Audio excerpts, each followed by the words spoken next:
ትመስሊ ደመና ወትወልድ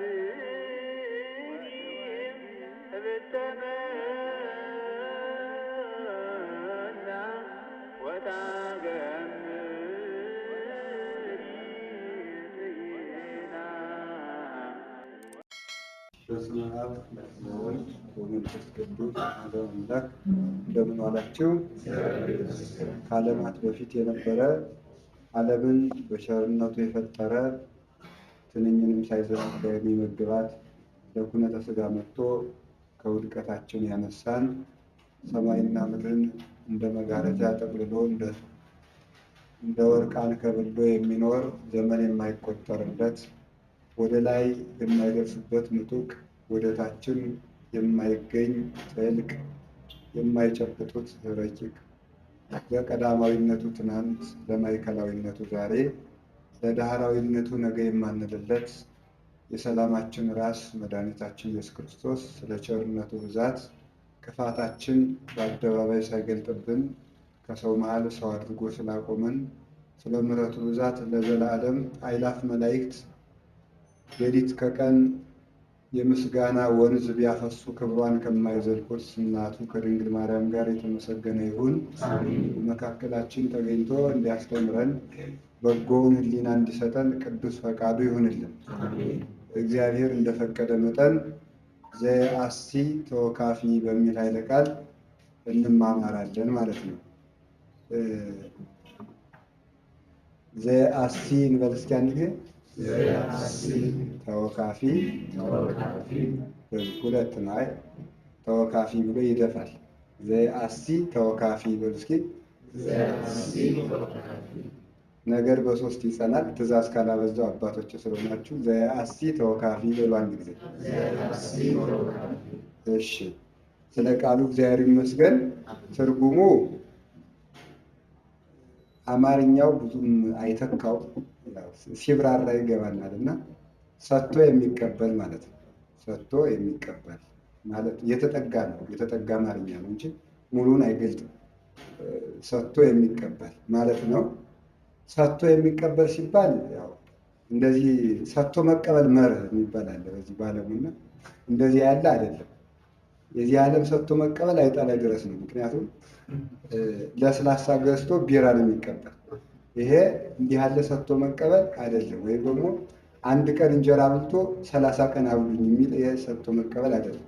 ሌላ ሰጥቶ መቀበል ነው እና ስለዚህ ጉዳይ እንማማራለን። ይህን ትምህርት የምናገኘው በቤተ ክርስቲያናችን መጽሐፈ ኪዳን የሚባል ትምህርት አለ። እናውቀዋለን፣ ሲደረስ እናውቀዋለን። መጽሐፈ ኪዳን ውስጥ አንዱ ትምህርተ ኅቡዓት ከሚባለው ትምህርት ክፍል ላይ ያለ ኃይለ ቃል ነው። መጽሐፈ ኪዳን ኪዳን ያው ውል ነው። ኪዳን የምትባለው ጌታችን ኢየሱስ ክርስቶስ ያስተማራት ትምህርት ኪዳን ትባላለች። ወንጌልም ኪዳን ትባላለች። ብዙ ጊዜ አባቶቻችን ሊቃውንት እንደሚያስተምሩን መድኃኒታችን ኢየሱስ ክርስቶስ ከመሞቱ በፊት ከመሰቀሉ በፊት ያስተማረው ትምህርት ወንጌል ይባላል። ከዚያ በኋላ ያስተማረው ትምህርት ደግሞ ኪዳን ይባላል። ደግሞ መልሶ ደግሞ ወንጌል ኪዳን ትባላለች፣ ኪዳን ወንጌል ይባላል።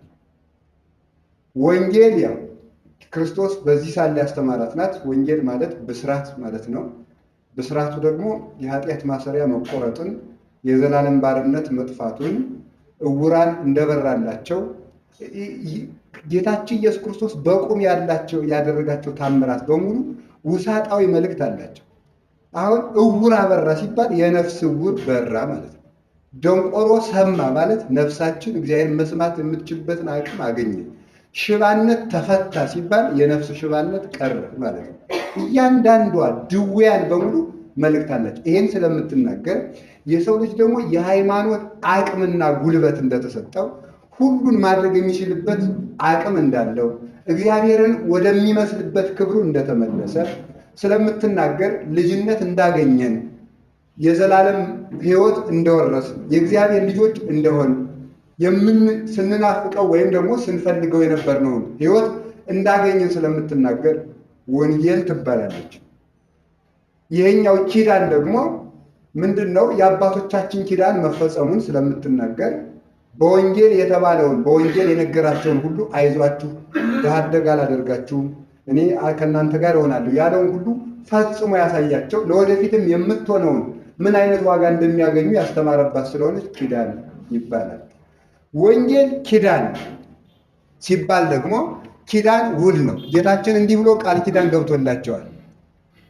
ዘአምን በግብረ ዘአነ እገብር ውእቱሂ ይገብር፣ በእኔ የሚያምን ሰው እኔ የምሰራውን ስራ ይሰራል፣ ከኔም የሚበልጥ ይሰራል ብሎ ቃል ገብቶላቸዋል። በዚህ ምክንያት ወንጌል ኪዳን ትባላለች። ወደፊት ምን ብናደርግ ምን እንደሚያደርግልን ውል ስለገባልን ደግሞ የሚገርመው እግዚአብሔር ቃሉን ሲናገር ለሚናገረው ቃል ኃይል አለ፣ ለመፈጸም ኃይል አለ። መቅድመ ወንጌል ምን ይለዋል? ነባቢ ወካህሊ ይለዋል። ይናገራል፣ የሚናገረውን ለመፈጸም ደግሞ ጉልበትና አቅም አለው። ነባቢ ካህሊ ሰው ይናገራል፣ የሚናገረውን ለመፈጸም ግን ጉልበት የለው። ያስቀራል። የሚናገረውን ነገር ሁሉ ወይ ይሸራርፈዋል፣ ወይ ይቀንሰዋል፣ ወይ ይፈጽመዋል። ይሄ ምንድን ነው? የሚናገረውን ለመፈጸም ከራሱ የሆነ ጉልበት ስለሌለው ነው። እግዚአብሔር ግን ጉልበት አለው። ሰው አሁን በጣም ብዙ ሰው የሚናገረው ነገር አለ። ያው ስለት ይሳላል፣ ያስቀረዋል። አቅም ስለሚያጣ ቃል ይገባል፣ ያስቀረዋል። እግዚአብሔር ለሚናገራት ነገር ኃይል አለው። ለዚህ ነው ነባቢ ካህሊ ይናገራል። እግዚአብሔር የሚናገረው ደግሞ ሕዝቡ ተስፋ እንዳይቆርጥበት ምንጊዜም እግዚአብሔር ይናገራል። እናት ለልጇ እርቦት ቤት አስቀምጠው ሳለ ውስጥ እንጀራ ልታመጣለት ወደ ውስጥ ወደ ማጀት ብትገባ 10 ጊዜ ፍጹም ቁጥር ነው በኢትዮጵያ 10 ጊዜ ማለት በጣም ፍጹም ማለት ነው። 10 ጊዜ እየጠራች እንትና ገበያው የሚባል ልጅ ገበያው አቤት አለ አይዞ መጣው አለ አይዞ መጣው አለ አይዞ መጣው እንድትለው እግዚአብሔር 10 ጊዜ ይናገራል። አይዟችሁ መጣው። ለዚህ ነው በነቢያቱም 10 ጊዜ ትንቢት ሲያናገር የነበረው። ዛሬም ይናገራል። አይዟችሁ ለማለት ሁል ጊዜ መናገሩን አያቆም። ለምን? ተስፋ እንዳንቆርጥ ባይምሮም ሕፃናት ስለሆን ያልበሰልን ስለሆን አሁንም መጣውላችሁ ማለትን ይሻል። የፍቅር አምላክ ስለሆነ አሁንም መጣውላችሁ ማለትን ይሻል። ነባቢ ከዚያ ደግሞ ካህሊ የተናገረውን ለመፈጸም ደግሞ ጉልበት፣ አቅም፣ ኃይል ያለው የራሱ። ስለዚህ ኪዳን እንዲህ አደርግላችኋለሁ ብሎ ቃል ስለገባባት ኪዳን ተብላ ወንጌል ትጠራለች። ኪዳን ደግሞ ወንጌል የምትባልበት ምክንያት ምንድን ነው? ወንጌል ውስጥ ደስታ አለ ማለት ኪዳን ውስጥ ብስራት አለ። ብስራቱ ምንድነው መሰላችሁ? ንሴልስ ለከ ዘንተ ቅዱሰ ስብሐተ ዘወሀብከነ ዚአከ ሃይማኖት ዘይትነሰቱ ወወቱ ንማማይ ሰሪሁ ለሞት ዘፈጠርከ ሊናተ ርቱዓነ ለእለ ያምኑ ብከ ይላል። በእውነቱ የማይፈታውን እንድንፈታ የሞትን ማሰሪያ እንድንቆራረጥ ይችን ሃይማኖት የሰጠህን እናመሰግናለን። የሞትን የተመልከቱ የሰይጣንን ኃይል እንድንረግጥ የሞትን ማሰሪያ እንድንፈታ በቃ ያልተሰጠን ነገር የለም። ውሳጣዊ ህሊናችን ያቀናህልን፣ ክፉ የሆነውን ደግሞ ህሊና በቀና አይምሮ የተካልን የምትሰውረን እያልን እናመሰግነዋል። ይቺ ደስታ ስለተሰጠችን ብናመሰግነው ደስታን ዋጋ እንደሚከፍለን ስለምትናገር ኪዳን ትባላለች። ኪዳን 9 ክፍል አለው፣ 7 ክፍልም አለው። ብቻውን ማለዳ የሚደረሰው ኪዳን 9 ክፍል አለው። ያው የነግሁ 3 የሌሊቱ 3 የሰርኩ 3 እነዚህ 9 ኪዳናት ይባላሉ። ደግሞ 7 ኪዳናት የሚባሉ አሉ።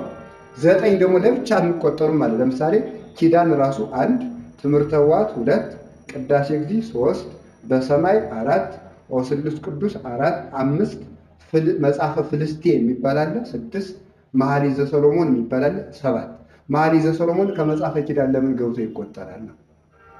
ኪዳን ክርስቶስ ከሞተ በኋላ ያስተማረውና ወንጌል ነው። ግን መኃልየ ዘሰሎሞን ክርስቶስ ከመወለዱ በፊት ያስተማራት ኪዳን የምትባለው ለምንድን ነው መሰላችሁ? የሙሽሪትና የሙሽራው ኪዳን መፈጸሙን የምትናገር ግሩም መጽሐፍ ስለሆነች ነው። መኃልየ ዘሰሎሞን ግሩም መጽሐፍ፣ ሙሽሪትና ሙሽራው ሲወዳደሱበት ያቺ ውዳሴ አሁን ለምሳሌ በጣም ይገርማል። አይ እቲ ዛቲ እንተ ታስተሬ እምሩቅ ይልና ዘለ እንተ ትትመረጎዝ በወልድ እሁሃ ይላል። በእውነቱ ያቺ በወንድማ የምትመረኮዝ ማናት ይላል። ከቃሉ ጋር ናቸው የእግዚአብሔር ቤተሰብ። ያቺ በወንድሟ የምትመረኮዝ ማናት ይላል። ወደ ሊቃውንት የዚህ ተረጉሙት ያቺ በወንድሟ የምትመረኮዝ የሚለው ሰሎሞን ማንን ነው? የክርስቲያኖችን ነፍስ ነው።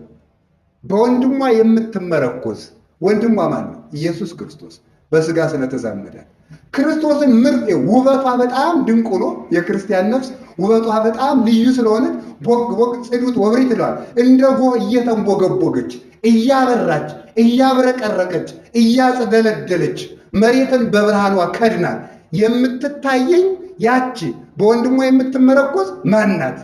ማናት የሚለው የክርስቲያን የነፍሱ ውበት ልዩ ቢሆንበት ነው።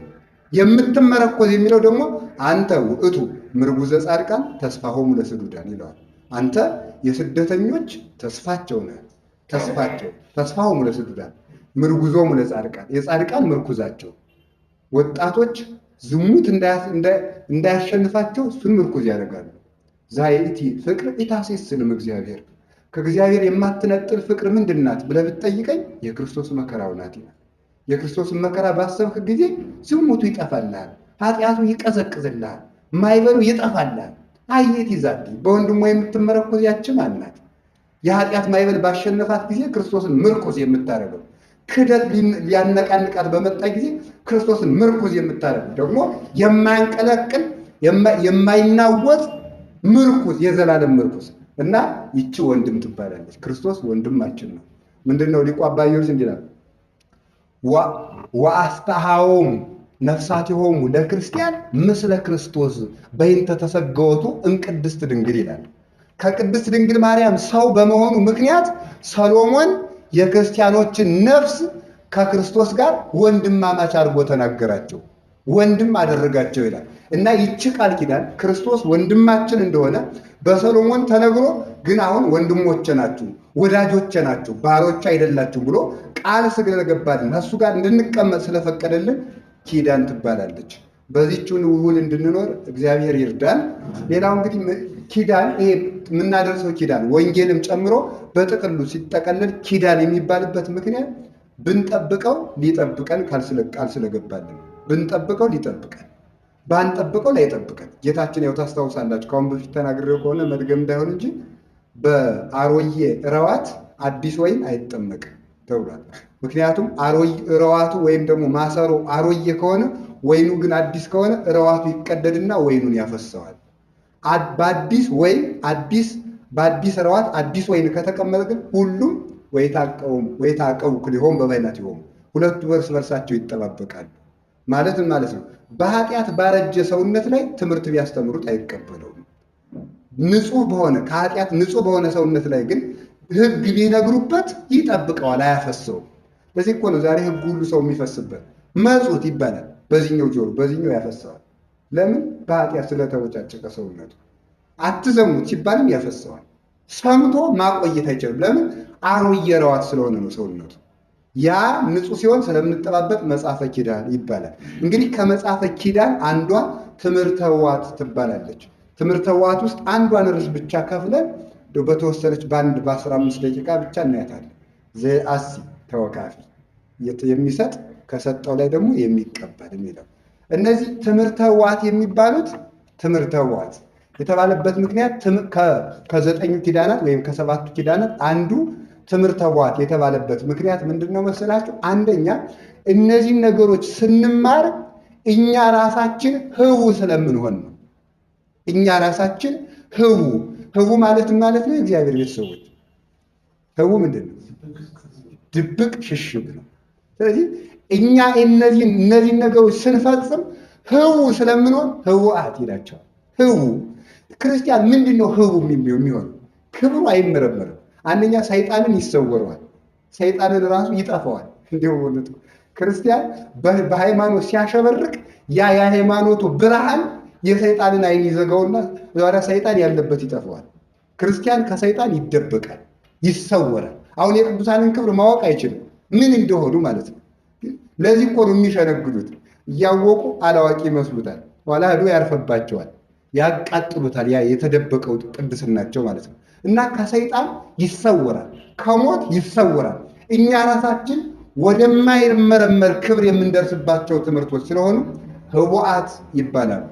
ሌላው ደግሞ ህቡ የሚባልበት ምክንያት እነዚህን በመፈጸም የምናገኘው ክብር የማይመረመር ስለሆነ ይኸውም ዘአይን ይሬህ ወእዝን ይሰማ ውስተ ልበ ሰው ዘይትሃለ ይላል። በአይን ያልታየ በጆሮ ያልተሰማ ክብር የምናገኝበት ስለሆነ ነው።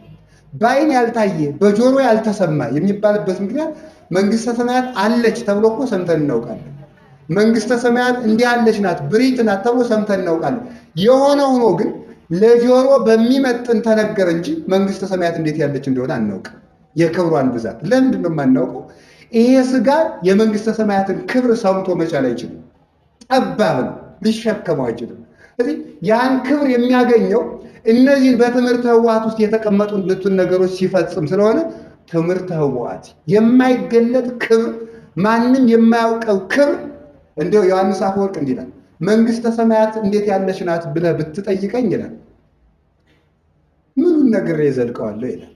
ምኑን ነግሬ እዘልቀዋለሁ ይልና ሲያበቃ በቃ ልመልስልህ ይላል። አዎ በቃ መልስልኝ ካልከኝ ይላል ሁሉ ክብራ ለወለተ ንጉሥ ሐሴቦን ብዬ መልስልሃለሁ ይላል። መዝሙር 44 ላይ ያለውን ጠቅሶች ዝም ያደርገዋል። እስቲ አንድ ጊዜ ሁሉ ክብራ በሉ። ለወለተ ንጉሥ ሐሴቦን ምን ማለት መሰላችሁ? ለሐሴቦን ንጉሥ ልጅ ሁሉም ክብሯ ነው ማለት ነው። አሁን የንጉሥ ልጅ ምን ሀብት አላት ቢባል ይቆጠራል? እንዴት ብሎ ይቆጠራል? የንጉሥ ልጅ ምን ሀብት ነው ያላት ቢባል በዳሪ ያለው ሰው ከቤተ መንግስት ውጭ ያለ ሰው ምንድን ነው የንጉሱ ልጅ ልዕልቲቱ ያላት ቢባል የት አውቆት ነው የሚነገር? አይናገርም። ስለዚህ ዝም ብሎ የንጉሥ ልጅ ደግሞ ሙላው ንብረቷ ነው እንጂ ማለት ነው። ቤተ መንግስቱ ሁሉ ንብረቷ ነው። ስለዚህ ምኑን እንነግረዋለን? የንጉሥ ልጅ ሀብት እንዲህ ያለው ነው ይሄኛው ነው አይባልም። ሁሉም ቤተ መንግስቱ ሁሉ የእሷ ነው። ነቢዩ ዳዊት ሁሉ ክብራ ለወለተ ንጉሥ ሐሴቦን፣ ለሐሴቦን ንጉሥ ልጅ ሁሉም ክብር በሙሉ ለእሷ ነው ብሎ እንደተናገረ መንግስተ ሰማያት ላይ የምናገኘው ክብር ምንድን ነው ብለህ ብትጠይቀኝ የንጉሥ ልጆች ነንና የንጉሥ ልጅ ደግሞ ሁሉንም ነው እንጂ የትኛውን ይባላል ይላል። ሁሉንም ነው የምናገኘው። ይህን ክብር መናገር የማይቻለው አሁን ሰው ደስ የሚለው ምንድን ነው? እውነቱ ሲጠጣ ደስ ይለዋል። ግን የሚጠጣው ነገር ደግሞ ያልፋል በእንቅርፍ ማለት ነው። ሲበላ ደስ ይለዋል፣ ሲርበው ይቀራል ማለት ነው። ሲለብስ ደስ ይለዋል፣ ልብሱ ሲያድፍ ደግሞ ይቀራል። ሲሾም ደስ ይለዋል፣ ሲሻር ደግሞ ይቀራል። መልኩ ጥሩ ሲሆን ደስ ይለዋል፣ ሲጨማደድ ደግሞ ይቀራል። ጤነኛ ሲሆን ደስ ይለዋል፣ ሲታመም ደግሞ የደስታ ይቀራል። አሁን የማይነጠቅ ደስታ ምንድን ነው? እነዚህ ደስታዎች ሊገልጡት አይችሉም። አሁን መንግስተ ሰማያት ላይ የምናገኘው ክብር እንዴት ያለ እንደሆነ አናውቅም። በጣም ማለት ምን ማለት ነው? ለመኖሩ እርግጠኛ አይደለን ማለት ግን አይደለም። የሰማዩን ማናየ የምድሩ ይመች እባክህ ይላል ሰው ማለት ነው። የዛሬ ሰው አለ እንደዚያ ማለታችን ሲሆን ክብሩ የማይመረመር ነው። ለዚህ ክብር የፈጠረን እግዚአብሔር ይመስገን። ለዚህ ለማይመረመር ክብር ማለት ነው። እና እንደው በእውነቱ እኛ እንደ ነገስታት አይደለንም። ሰውን በነገስታት በቤተ መንግስት ይቀናል ይሆናል። አይ በነገስታት አትቅና ይላል። የነገስታት ምንድነው? ብዙ ጊዜ አረጋዊ መንፈሳዊ እንዲላል የህፃናት ወዳጅ አትሆን ይላል። የህፃናት ወዳጅ አትሆን እንዴ! ምንድነው የህፃናት ወዳጅ የማይኮነው? ህፃናት ጥሩ አይደሉም እንዴ? አይ የነገስታት ወዳጅ ስልህ ነው ይላል። ምክንያቱም ነገስታትን ለምን ህፃን አልካቸው ብትለኝ ይላል። አንደኛ ነገስታት ይላል ወርቅ ቀለበት በእጃቸው ይዘው ሲያበቃ በጣም ይገርም። ህፃናት ወርቅ ቀለበት በእጃቸው ይዘው ያገዳ ልማጭ ይዘው ድንጋይችን ስጠኝ ብለው ሲሰጧቸው ወርቁን በአገዳ ልማጭ ይለውጡታል። የዚህ ዓለም ነገስታትን በምድር ምቾት መንግስተ ሰማያትን ይለውጧታል። የህፃናት ወዳጅ አትሁን ማለት የነገስታት ወዳጅ አትሁን ማለት ነው። እንደገና ደግሞ ነገስታቱ ህፃናቱ አሁንም ልቅመስ እንደሚሉት ነገስታት አሁንም ኃጢአትን ልክፍ ሲያደርጉ ይገኛሉ። ህፃናት የሰዎቹ ንብረት እንደሚያስከስስ አያውቁም። ዝም ብለው ያንንም ይቀማሉ። የሰዎቹን ንብረት ካልሰጠሽ ብለው እናታቸው ላይ እሪ ይላሉ። ነገስታት ደግሞ ሀብትህን ካልቀማው ብለው ይሰቅላሉ፣ ያስራሉ፣ ይደበድባሉ። የህፃናት ወዳጅ አትሁን፣ የነገስታትን ሹመት አትመኛት። ለዚህ ክብር ነው እንዴ? ለዚህ ዘውድ ነው እንዴ የምትኮራለት? ለዚህ ነው እንዴ የምትመኝለት? ከዚህ የበለጠ የማይመረመር ክብር አለ በመንግስተ ሰማያት። ይሄ ክብር የሚገኝባት ስለሆነች ትምህርተ ኅቡዓት ይባላል። ሌላው ምዕመናን ከመከራ የሚሰወሩበት ስለሆነ ነው። ኅቡዓት ከመከራ የሚሰወሩበት የሰው ልጅ ከመከራ ለመሰወር እነዚህ ኅቡዓት ምስጢራት መፈጸም ይገባዋል። አንድ ታሪክ ልንገራችሁ። አባታችን ቅዱስ ሐዋርያው እንድርያስ ዕጣ ይደርሰዋል፣ ያው እንዲያስተምር ሲደርሰው ከወንዝ ማዶ ነው የደረሰችው ቦታ እና ከወንዝ ማዶ ስትደርሰው ወንዙን ለመሻገር ሂድ ተሻገር አለ። እሺ ወንዝ ላይ ደረሰ። ወንዝ ላይ ሲደርስ እኔ በጣም ይገርም። ከዚያ በፊት ቀድሞ አባታችን ሐዋርያው ማትያስ ሂዷል። ሂዶ ሲያስተምር በላዕተ ሰብእ ከተባሉት ወይም ሰው ከሚበሉት ሁለት አይነት ነው። የቅኔ መምህራን ይጣላሉ በእውነቱ። በላዕተ ሰብእ ነው፣ አይ በላዕተ ሰብእ ነው ይባባላሉ። አሁን ለምሳሌ ነቢያት የሚለውን የለም ነቢይ ነው እንጂ ነቢይ አይባልም። ነቢይ ከተባለ ነቢያት ነው መባል ያለበት የሚሉ የቅኔ መምህራን አሉ። ነቢያት ነው የሚሉም አሉ። ችግር የለም፣ ይሄንን ይመሳጠሩበት እነሱ ማለት ነው። በአንዱ እንሄዳለንና በላዕተ ሰብእ ላይ ስለደረሰው አባታችን ማትያስ ሂዶ ሲያስተምር እዛ ያው አስረውታልና አስረው በጣም እኮ ፍጡር ምን ያህል ጨካኝ እንደሆነ ያሰሯቸው። አስረው ደግሞ እሳር ነው የሚያበሏቸው። ለምንድን ነው እሳር የሚበሉ በጎችን ስንበላቸው ይጥሙናል አይደል? እንደኛ ያለ ጽዳጅ ስለሌላቸው እሳር ሲበሉ ደስ ነው እና ወደ በግነት ቀይረው ሊበሉ ሰዎቹን እሳር ያበሏቸዋል። አይድረስ ነው ዓለም እንዲህ ያለች ናት። ወደ እሷ ከገባንላት እሳር ነው የምታበላል። ስንቱን እኮ እሳር እያበላች ጨርሰዋለች። ምስጋና የሚበላውን ወንጌል የሚበላውን ስጋውን ደሙን መብላት የሚገባውን እሳር የሆነ ዘፈኗን እያበላች ጨርሰዋለች። ስንቱን እኮ መሰላችሁ ሆነ አሰር ገሰስ እያበላች ማለት ነው። ኃጢአት እኮ ነው እሳር። የእግዚአብሔር ልጆች የሚጥም ምግብ መብል ጸድቅ ነው። እሳር ማብላት ይሄ ነው እና እሳር ሲያበሏቸው በእውነት በጣም የሚገርም ነው። መጨረሻ ላይ አንድ ቀን አውጥተው ሲጎትቷልና መልሰው ደግሞ ሳር ሰጡትና አደረ። አይ ሁልጊዜ ከእናንተ ጋር እኖራለሁ የምትለው ለካ ውሸት ግን ነው አለው ክርስቶስን ቅዱስ ማትያስ። እንዲህ ሲለው አይዞ አልተውም፣ ነገ እንድርያስን እልክልህና ከእስር ቤት ትወጣለህ ይለዋል። እሺ ብሎ ይህንን ቃል ከገባለት በኋላ እንድርያስን ሂድና ማትያስ በእስር ቤት እየተሰቃየ ስለሆነ አውጣው አለ። እኔ ስለመደገም ነው የማይል ሂድ ዝም ብለህ ተባለ። ሂድ። እዚያ በኋላ ወንዝ ላይ ደረስ። በምን ይሻገር? አይ እንደው ጌታችን እንደው እንዴት ብዬ ልሻገር? ትእዛዝን አለመፈጸሜ ጉዳት ነው። ደግሞ ተሻገር ብለኸኛል። አሁን ቆይ በእውነቱ እኛ ብንሆን ምንድን ነው የምናደርገው? እየተመቸ ብለን ቁጭ ባህር እዚያ የሚበላ ሂድ አስተምራለኝ ወንዙ ሞላስ ተመስገን ብለን ቁጭ እንል ነበር ማለት ነው። ይሄ እንደዚህ እንደ ዘመኑ ተማሪ የሃይስኩሉ የዩኒቨርሲቲው ምናምን ተማሪ ትምህርት ስላስጠላው እንደነገርኳችሁ ትምህርት ቤቱ ተዘግቶ ሲያገኘው የተመቸ ብሎ ቤቱን ይሄዳል። እንደ መቆርቆር ማለት ነው። አርፍዶ ዘበኛው ሲዘጋበት ተመስገን እያለ ለመዞሩ ቤቱን ማለት በግድ ነው የሚማር ሰው። አሁን በግድ ሰው ሊጸድቅ እንደው በግድ እያስገደድ ነው እንጂ እንደው በቃ የተመቸ ብሎ ጭልጥ ነውና ወንዙን ሲያገኝ በወንዝ ላይ ይሄን አያውቅም እንዴ እሱ ክርስቶስ በቃ ይሄን አያውቅም እንዴ ወንዝ ላይ ሊግባ ይለኛል እንዴ ብሎ ቁጭ ነበረ። ግን ምንድነው አየህ ኃጢአት ይብዛቱ እንዴ ውሃውን ያሞላው እሱ አባቶቻችን እኮ በእውነት አየህ ኃጢአት ይብዛቱ አሁን እንዴት ብዬ ተሻግሬ ነው የምፈጽመው ይላል። የኃጢአት ይብዛቱ እኮ አይደለም ውሃው ሕጉ ስለሆነ በእያንዳንዱ ነገር እራሳቸውን ነው የሚኮንኑ። ለእግዚአብሔር ድርሻ አይሰጡትም ማለት ነው። እግዚአብሔር ነው ይሄን ያደረገብኝ አይደለም። ለእያንዳንዷ ለምትሆነው ክፉ የመሰለች ነገር ራሳቸውን ይወስዳሉ ቅዱሳን አባቶቻችን። እዚያ በኋላ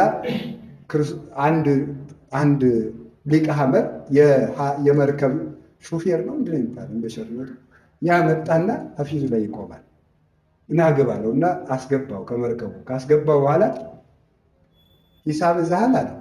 ብር የለውም። ብር እንዳትይዙ ተብለው አለ።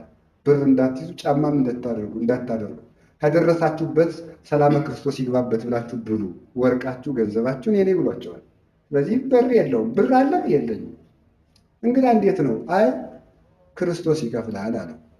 ክርስቶስ ይከፍለዋል። ቆይ ክርስቶስ ይከፍልሃል? ክርስቶስ ደግሞ ከየት አምጥቶ ነው የሚከፍል? አሁን እስኪ ያምጣው አለ። አይ ይከፍለዋል። ቆይ ዝም ብለህ ይከፍልሃል። እንዲህ ሲባባሉ ከቆዩ በኋላ መሀል ላይ ሲደርሱ አንተ የክርስቶስ ተማሪ ነህ አለው። አዎ ግን ትመስለኛለህ ነው እንጂ ክርስቶስ ይከፍልሃል ስላልክ የእሱ ተማሪ ትመስላለህ። እንደው ንግግርክም እሱን ይመስላል አለ። በእውነቱ አሁን እንደዚህ ሲል አይ ነኛው። ለምንድን ነው ግን ክርስቶስን የምታመልኩት አለው። ዋጋችን ስለሚሰጠን፣ በባህር ብንገባ ስለሚያሻግረን፣ በምድርም በሰማይም ኃይላችን፣ ጾናችን፣ መጠጊያችን እሱ ስለሆነ ይለዋል። አይ እንዲሁ አይሁድ ግን ለምን ሰቀሉት? ስላላወቁት፣ ክብሩ ስላልገባቸው፣ የእነሱ ክብር ከሱ ስለበለጠባቸው። ለሱ ቢሰግዱ እነሱም እንዲህ ለክርስቶስ ይሰግዳሉ ተብለው በሕዝቡ ዝቅ እንደረጋለን መስሏቸው፣ ሆዳችን መስዋዕታችን ይቀርብናል መስሏቸው ስላላወቁት ለምድራዊ ሐሳብ ብቻ ይመኙ ስለነበረ ብሎ ሄድ ይነግረዋል። ይህን ሲነግረው ወይ ግሩ፣ አሁን ደግሞ ወዴት ነው የምልህ? ሰው ላስተምር እንዲህ እያለ ሲሄድ መጨረሻ ላይ ዳር ላይ ይደርሳል። አሁን እዚህ መሀል ላይ ከመርከቡ ላይ አውጥቼ ብጥል ማን ያሻግርሃል ይለዋል። ደግሞ ራደራን እንዲሁ በስላሴ አይደለም ያለው፣ ክርስቶስ ያሻግረኛል አለ። ብጥለኝም ያወጣኛል አለ። እንዲህ ካለ በኋላ እንዲህ ነው ሃይማኖት። እንዲህ ካለ በኋላ ሲሻገሩ ለካ መርከበኛው ጌታችን መድኃኒታችን ኢየሱስ ክርስቶስ ነበር። በመርከብ አምሳል የተገለጠለት ማለት ነው። ከዛ በኋላ ተመልሶ አድርጎ ሲሄድ አቤት እኛ ብሎ እንዴት ነበር ምን ሆነ? ጽድቄ እኮ ምን ያህል አልነበር ብለ ይኸው ክርስቶስ መጥቶ ራሱ አሻገረኝ። ሐዋርያው እንድርያስ ግን ምን እንዳለ ታውቃላችሁ? እንዲህ ነው ያለው፣ ጌታ ሆይ ሳይገባኝ ከነበደሌ ከአንተ ጋር ስለተነጋገርኩ ይቅር በለኝ። አንተ ጋር እንደ ሰው አውግቻለሁና ይቅር በለኝ። እንዲህ ያለ ትሕትና በእውነት ማን በሰጠን በእውነት። እና እንዲህ ብሎ ካሻገረው በኋላ በጣም የሚገርመው ነገር ሄደና እስር ቤቱን አማተበበት፣ ተከፈተ። ማትያስን እነዚያን እሳር የሚበሉ የነበሩትን ማትያስ ስልጣነ ክህነት ስለነበረችው የጌታችን ኢየሱስ ክርስቶስ መንፈስ በሱ ስለነበረች ወደ እንስሳነት አልተቀየረም ነበር። ሌሎቹ ግን እሳር ሲበሉ በዚያው ሰይጣን ወደ እንስሳዊ ጠባይ ቀይሯቸው ነበር።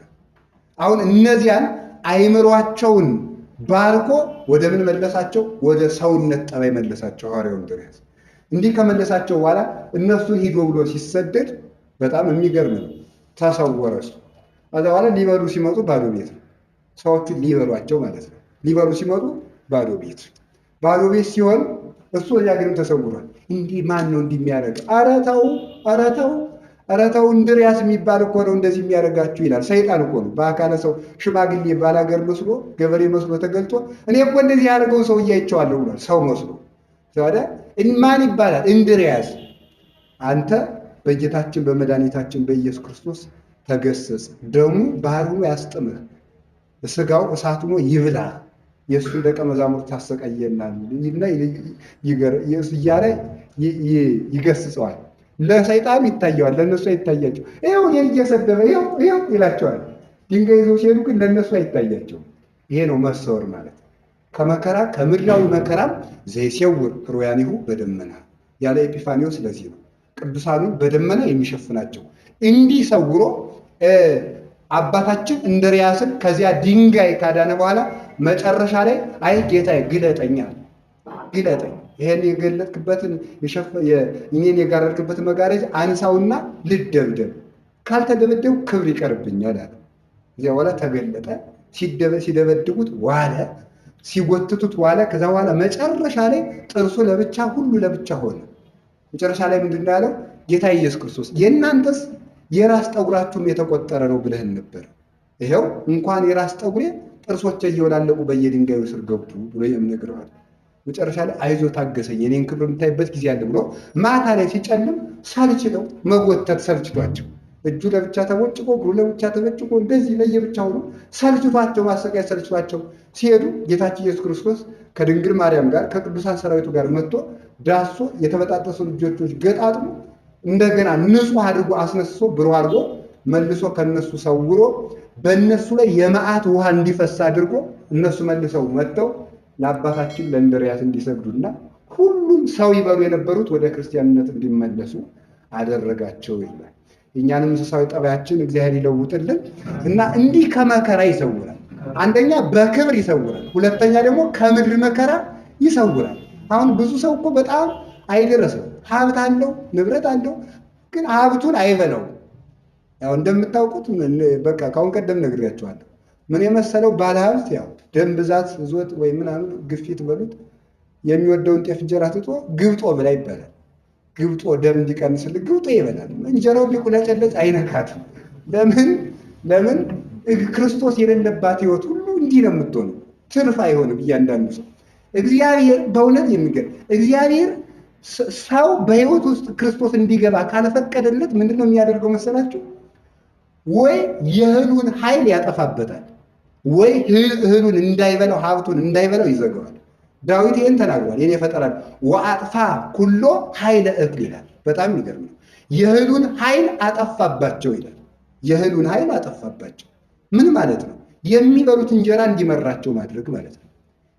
በጤና ምክንያት የሚበሉት እንጀራ እንዳያጠግባቸው ማድረግ፣ ጉልበት እንዳያጠግባቸው ማድረግ፣ በሚበሉት እንጀራ እንዲደክሙበት ማድረግ፣ ደካማ እንዲሆኑበት ማድረግ፣ ኃይል እንዲኖራቸው እንዳይኖራቸው ማድረግ። ከዚህ እንሰወራለን። ሀብትም እያለ ቢሆን ለፍቶ ለፍቶ ተንፈራግጦ ለአስተማሚ ማስቸግሮ መሞትም አለ። ከእንዲህ ሁሉ እንሰወራለን በእውነት ማለት እንዲሁ የሰው ማለት ነው የመጨረሻው ጸጋው አሟሟቱ አእምሮ መሞት ነው በእውነት ማለት ነው። አሟሟቱ አእምሮ መሞት ጻዕረ ሞት ሳይበዛበት መንገድ ላይ አጋንንት ሳያስደነግጡት እንዲሁ እያሸበረቁበት ምን ያህል ትልቅ ሀብት ነው። ከዚህ ይሰውረናል፣ ከአጋንንት ይሰውረናል። ትምህርተ ኅቡዓት በማይመረመር ክብር የሚሰውረን፣ ከመከራ የሚሰውረን፣ እኛን ራሳችን ደግሞ ስውር የሚያደርግ እንዳንመረመር የሚያደርገን፣ ጻድቅን መርምሮ ሊዘልቀው የሚችል የለም። ከቃሉ ጋር ነን። እንደው እንዳይረዝም እንጂ አባታ አንድ በአፄ ሱስንዮስ ዘመን ይሄ እንግዲህ በጠብጣል እንደምታውቁት በቃ ራሱ ዝም ይበል እንግዲህ ይህ እንዳያቃጠልብን ምንድን ነው መሰላችሁ? በአፄ ሱስንዮስ ዘመነ መንግስት አፄ ሱስንዮስ ያው አንድ ወቅት ካቶሊክ ሆኖ ነበር እና አቡነ ሐራ ድንግል አሉ። አቡነ ሐራ ድንግል ካቶሊክ አልሆንም ብለው ቀርተዋል። ብዙ ቅዱሳን ቀርተዋል። ይዘኝ ጌታ አስመጡልኝ እንዲያው እሱን እንደ ስጋውን በጣጥሼ ለሰማይ አሞራ ለምድር አራዊት ነው የምሰጠው ይላል። የዚያን ጊዜ ግድ የለም እና ተብለሃል ተባሉ አቡነ ሐራ ድንግል። እሺ ነገ መቼ ልምጣ? ነገ በቃ እሺ እመጣለሁ። እሳቸው የእመቤታችን ውዳሴ ማርያም 64 ጊዜ ደገሙና እመቤቴ አንቺ ሰውሪኝ፣ ጌታ ኢየሱስ ክርስቶስ በኪዳን ላይ ምስዋር ሰዋሪ ተብለህ ተነግረሃል፣ ከመከራ ሰውረኝ፣ ግን ቆይቼ ፍሬ የማላፈራ ከሆነ ከነዚህው ከነ ሃይማኖቴ አትሰውረኝ፣ ግደለኛ ነው። እድሜ መቆየቴ ለኃጢአት የሚያደርገኝ ከሆነ ግን አትሰውረኝ፣ ጽድቅ የምሰራ ከሆነ ግን ሰውረኝ ብለው ጸልየው ሄዱ። ንጉሱ እየዛተ ነው። እንዲያው እንደመጣ አንገቱን በጥሳችሁ ጣልልኝ ይላል። አቡነ ሐራ ድንግል የያዙትን ያውቃሉ፣ የደገሙትን ደግሞ የተባባሉትን ተባብለው ሄዱ። ከአፄ ሱስንዮስ ፊት ሲቆሙ ንጉስ ምን ብለው ጠሩኝ? ያው ዝም ብለው ሺህ ዓመት ይንገሱ ምናምን የለም። ምን ብለው ጠሩኝ? ምን ብለው ጠሩኝ ሲሉ ገዳሙ እንዴት ነው? ይህ በጣም ይገርማል። ማን ነው እንዲህ አድርጎ የሚሰውረው? ይኸው ስድብ ሊናገርበት የነበረበትን አፉን ሰውረው። ገዳማቱ እንዴት ነው? ደቀ መዛሙርቱ ደህና ናቸው። ካቶሊክ እኮ ነው፣ እሳቸው ኦርቶዶክስ ናቸው። እና አባቴ ይባርኩ ብዬ ነው የጠራሁት ብሎ መልሰው ሰደዳቸውና ምስዋር እንዲህ እኮ ነው በእውነት ምስዋር እንዲህ በቃ የጠላቶቻችን አፍ ዘግቶ እሱ ራሱ መላሽ ይሆናል። ለዚህ ነው ትምህርት ተዋታችን ላይ ወመምህር ዘይትቃወም ለነ የምንለው የሚከራከርልን መምህራችን የተቃዋሚዎችን አፍ መልሳቸውን ይዘጋና የእኛን አፍ እንድንናገር ይከፍታል። ይሄ ከድንቁርና የምንናገረው እንኳን ነገር የሚያሳስረን የሚያስቆርጠን ከሆነ አፋችን እምቢ ይልና በመንፈስ ቅዱስ ጥፊ ይመታና በጎ ብቻ እንድንናገር ያደርጋል። እንደው አባቶቻችን የሚተርኩት ታሪክ አለ። ሙሴ አንድ ቀን ፈርዖን አናዶት ህዝብ ሲጨቁን በጥፊ መታው። እንዴት በጥፊ ይመተኛል ብሎ ተበሳጭቶ ልግደለው ሲል ቆይ አትግደለው፣ ሕፃን ስለሆነ ነው እንጂ ነፍስ ቢያውቅ ንጉሥን ይማታል አሉት ይላል። አይ አውቆ ነው አይደለም፣ አውቆ ነው አይደለም። እንግዲያስ በዚህ እንለቀው። ፍትፍት በአንድ ገበታ እሳት በአንድ ገበታ አድርገህ አቅርብለት። እሳቱን ከጎረሰ ነፍስ አለየም ማለት ነው፣ አትግደለው በሰይፍ። ፍትፍቱን ከጎረሰ ግን ብልህ ነው ብልጥ ነው ማለት ነው፣ ግደለው ተባብለው በዚህ ውል ይገባሉና ውል ገብተው ሲሉ ሙሴ ይችን ምክር ያውቅ ሄደ። ፍትፍት አለ እሳት አለ። የህፃን ነገር ወዴት ነው የሚሄደው? ወደ ፍትፍቷ። ወደ ፍትፍቷ ማለት ፍትፍቲቱ ትጥማለች። ቀምሶ ያውቃል ደግሞ ያን ያህል ደግሞ ገና ለጋ አይደለም እና ወደ ፍትፍቷ እጁን ሊሰድ ሲል እግዚአብሔር ደግሞ በሙሴ የሚሰራቸውን ድንቅ ድንቅ ታምራት አሉና በከንቱ ሙሴ እንዲቀር አልፈለግም። ያ ታላቅ አባት ምንድን ነው ያደረገ? መልአኩን ቅዱስ ሚካኤል ላከና አባቶቻችን ኦሪት ዘጸአት ሲተረጉሙ ነው የሚያስተምሩ። እጁን ቅዱስ ሚካኤል ወስዶ ከእሳቱ ላይ አስቀምጠው፣ እሳቱ ላይ ሲያስቀምጠው እሳቱን ጉርስ አደረገው። ወዲያው ስትበላው ምን አደረገ? መልሶ ተፋት። በዚያ ዲዳ ሆነ ሙሴ። ግን ይቺ ዲዳነቱ ምን አደረገችው? ይሄማ ጅል ነው እሳቱን የጨበጠ ብሎ ፈርዖን ሳይገለው ቀረ። ምስዋር ይሄ ነው። እንዲህ አድርጎ ትንሽ እሳት ሰጥቶ ከመከራ ይሰውራል እግዚአብሔር ማለት ነው። ትንሽ መከራ ሰጥቶ ከመከራ እንዲህ ነው የሚሰውረው እግዚአብሔር ማለት ነው። አስተኝቶ ህመም እንኳን ሰጥቶ አስተኝቶን ሲሆን እሱ ከብዙ ሰይፍ ሲጠብቀን ነው። ጥቂት እሳት ሰጥቶ ከብዙ ሰይፍ። ያኔ እኮ ስንቅለበለብ አንዱ በጥፊ ቀላቅሎ እንዳይጥለን ራሳችን አሳምመው የተፈስበኝቶ ይላል እግዚአብሔር። ቸር እኮ ነው። ምስዋሪ ይለዋል። ሰዋሪ እንደሆነ እግዚአብሔር ቸር ነው እና ስለዚህ ትምህርተ ህወሓት እንዲህ ከመከራ ስጋ ከመከራ ነፍስ የምንሰወርባቸው ስለሆነ ትምህርተ ህወሓት እንደዚህ ካለ ሌላው ትምህርተ ህወሓት የተባሉበት ምክንያት ምንድን ነው? መርምረን የማንዘልቃቸው ስለሆነ ከቃሉ ጋር ናቸው። የእግዚአብሔር ቤተሰብ እኛ ኦርቶዶክስ ተዋህዶ ሃይማኖት ውስጥ የምንኖረው መርምረን አስልተን ስላወቅ ነው አይደል? የመገለጥ ሃይማኖት ነው። ስለዚህ ስለማንመረምራቸው ትምህርተ ህወሓት ይባላል። የማይመረመሩ ድብቅ ምስጢራት እንኳንስ ለምዕመናን ህወሓት ይላል። ለምዕመናን የተሰወሩ ተመልከቱ። ምን ማለት ነው? ለምዕመናን የተሰወሩ አይ እንኳንስ ለእነዚያኞቹ ላላመኑት ለእነዚህም እንኳን ስውር ናቸው ለማለት ነው። ስውር ናቸው፣ ልንረዳው አንችልም። ሊቁ ቅዱስ ሳዊሮስ እንዲህ ብሎ ይናገራል። ጸልዩ በይንተ ድካምነ ከመ ያጽንዐነ እግዚአብሔር በርትዕት ሃይማኖት በአብይ ሳይሉ ከመ አበዊነ ቅዱሳን ይላል። እግዚአብሔር በቀናች ሃይማኖት እንደ አባቶቻችን እንዲያጸናን ስለ ድካማችን ጸልዩ ይላል። ስለምናችን ጸልዩ? ስለ ድካማችን። በድካማችን ደካማ ስለሆነ አንረዳቸው። ሰው ድካሙ ብዙ አይነት ነው ብሎ ሊቃውንት ይሄን ይተረጉማሉ። የሳዊሮስን ሲተረጉሙ የስጋ ድካም አለበት። ከቀናች ሃይማኖት የሚለየው የስጋ ድካም አለ። በዝሙት፣ በገንዘብ፣ በሆድ፣ በውሸት በዚህ ይሄዳል። ሌላው ደግሞ የአይምሮና የእውቀት ድካም አለበት። ሰው ድካሙን አላውቅ ሲል እመራመራለሁ ሲል ጠፍቶት ይጠፋል። ስለዚህ ስለ አይምሯችን ድካም፣ ስለ እውቀታችን ደካማነት ከፍለን የምናውቅ ሙሉ እውቀት የሌለን ስለሆን በድካማችን ከሃይማኖት እንዳንወጣ ምን በሉልናል? ጸልዩ። የምንጸናው ስለተማርን ብቻ አይደለም። እውነት ልንገራችሁ፣ አሁን እዚህ ጉባኤ ተዘርግቶ 81 መጽሐፍ ይሄ ሰው ሁሉ ቢጨርስ በሃይማኖት ጸንቶ ይኖራል ማለት አይደለም። አሁንም ቢሆን እግዚአብሔር በቀናች ሃይማኖት እንዲያጸናን ጸልዩ። እንደ አባቶቻችን እንድንጸና። ሃይማኖታችን የአባቶቻችን ሃይማኖት እንጂ የእኛ ሃይማኖት አይደለችም ማለት ምን ማለት ነው? ለእኛ ሃይማኖት አይደለችንም ማለት ሳይሆን እኛ ስልተን የምናውቃት አይደለም። አባቶቻችን አምነው ያሳመኑ። ቅዱስ ቄርሎስ እንዲህ ይላል፣ ንሕነሰ በእንተ ምስጢረ ክርስቶስ ነአምን ከመ አበዊነ ቅዱሳን እስመ አንበብነ መጻሕፍተ ዚአሆሙ ወአሰርነ ህሊናቲነ በመጻሕፍተ ዚአሆሙ ይላል። እኛ ግን ክርስቶስን በተመለከተ እንደ አባቶቻችን እናምናለን። እንደምን እናምናለን አልኳችሁ? እንደ አባቶቻችን። እንደ ስጋችን ፈቃድ አይደለም እናምነው። እንደ ስጋችን ፈቃድ አይደለም እናምነው። ብዙዎች የሚወጡት ክርስቶስን እንደ ስጋቸው ፈቃድ ስለሚከተሉ እንደ ፍልስፍናም አይደለም፣ እንደኛ እውቀት ልክም አይደለም። እንደ አባቶቻችን እናምነዋለን። እስመ አንበብነ መጻሕፍተ ዚአሆሙ የእነሱን መጻሕፍት አንብበናልና ወአሰርነ ህሊናቲነ በመጻሕፍተ ዚአሆሙ በእነሱ መጻሕፍት ልቡናችን አስረናልና ይላል። ልቡናችን አስረናል። በእውነት ልባችን በቅዱሳን ትምህርት እንድናስር እግዚአብሔር ይርዳል። በብዙ ነገር ታስሯል። አሁን ብዙ ሰው ልቡ በብዙ ነገር በተንኮል ታስሯል፣ በብዙ ነገር ታስሯል። ይሄ ሲታሰር በአባቶቻችን ትምህርት ሲታሰር ትምህርትን በየዋህነት ሃይማኖትን በየዋህነት እንቀበላለን ማለት ነው እና እነዚህ መርምረን የማንዘልቃቸው ስለሆኑ ትምህርተ ህወሓት የሚባሉትም 5ቱ አዕማደ ምስጢራት ናቸው። ትምህርተ ህወሓት የተባሉት 5ቱ አዕማደ ምስጢር ነው። ጠቆም አድርጌ ርዕሴ ላይ ትንሽ ነገር ብዬ እንጨርሳለን ማለት ነው። ትምህርተ ህወሓት አንደኛው ምስጢረ ሥላሴ ነው። ትምህርተ ህቡ ትምህርት የሚባለው ከቃሉ ጋር ነን። የእግዚአብሔር ቤተሰብ ህቡዕ ትምህርት። ህቡዕ ትምህርት የሚባለው ምስጢረ ሥላሴ ነው።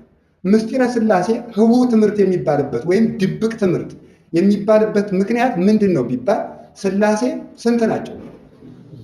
አቤት አንድም ሶስትም። አንድ ሰው አሁን ኧረ በሦስቱ ሥላሴ ምሳ ብሉ ቢል ትክክል ነው አይደለም? ነው አይደለም? ነው አይደለም? እሺ ነው አይደለም? በሦስቱ ሥላሴ ምሳ ብሉ ቢል ሦስቱ ሥላሶች ማለት አለበት። ጥሩ ነው። አይ ጥሩ ነው። ተሳተፉ። ኤልያስ ነው ይለዋል ያለውንም ሁሉ ስለተቀበለ ለማንኛውም ሦስቱ ሥላሶች አይባልም። ሦስት በራሱ ምንድን ነው? ሦስት አለ። ሥላሴ ደግሞ ስንት ነው? ሦስት ማለት በሦስቱ ሥላሴ ሦስት ጊዜ ሦስት እንዲመጣ መድኃኒዓለም ያለ። ስለዚህ በሦስቱ ሥላሴ አይባልም። ሥላሴ የሚለው ራሱ ምንድን ነው? ሦስት።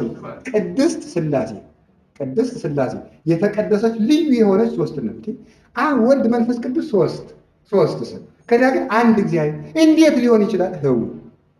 ህቡዕ የተባለ እዚህ ላይ ዝም በል እዚህ ስትደርስ ነው።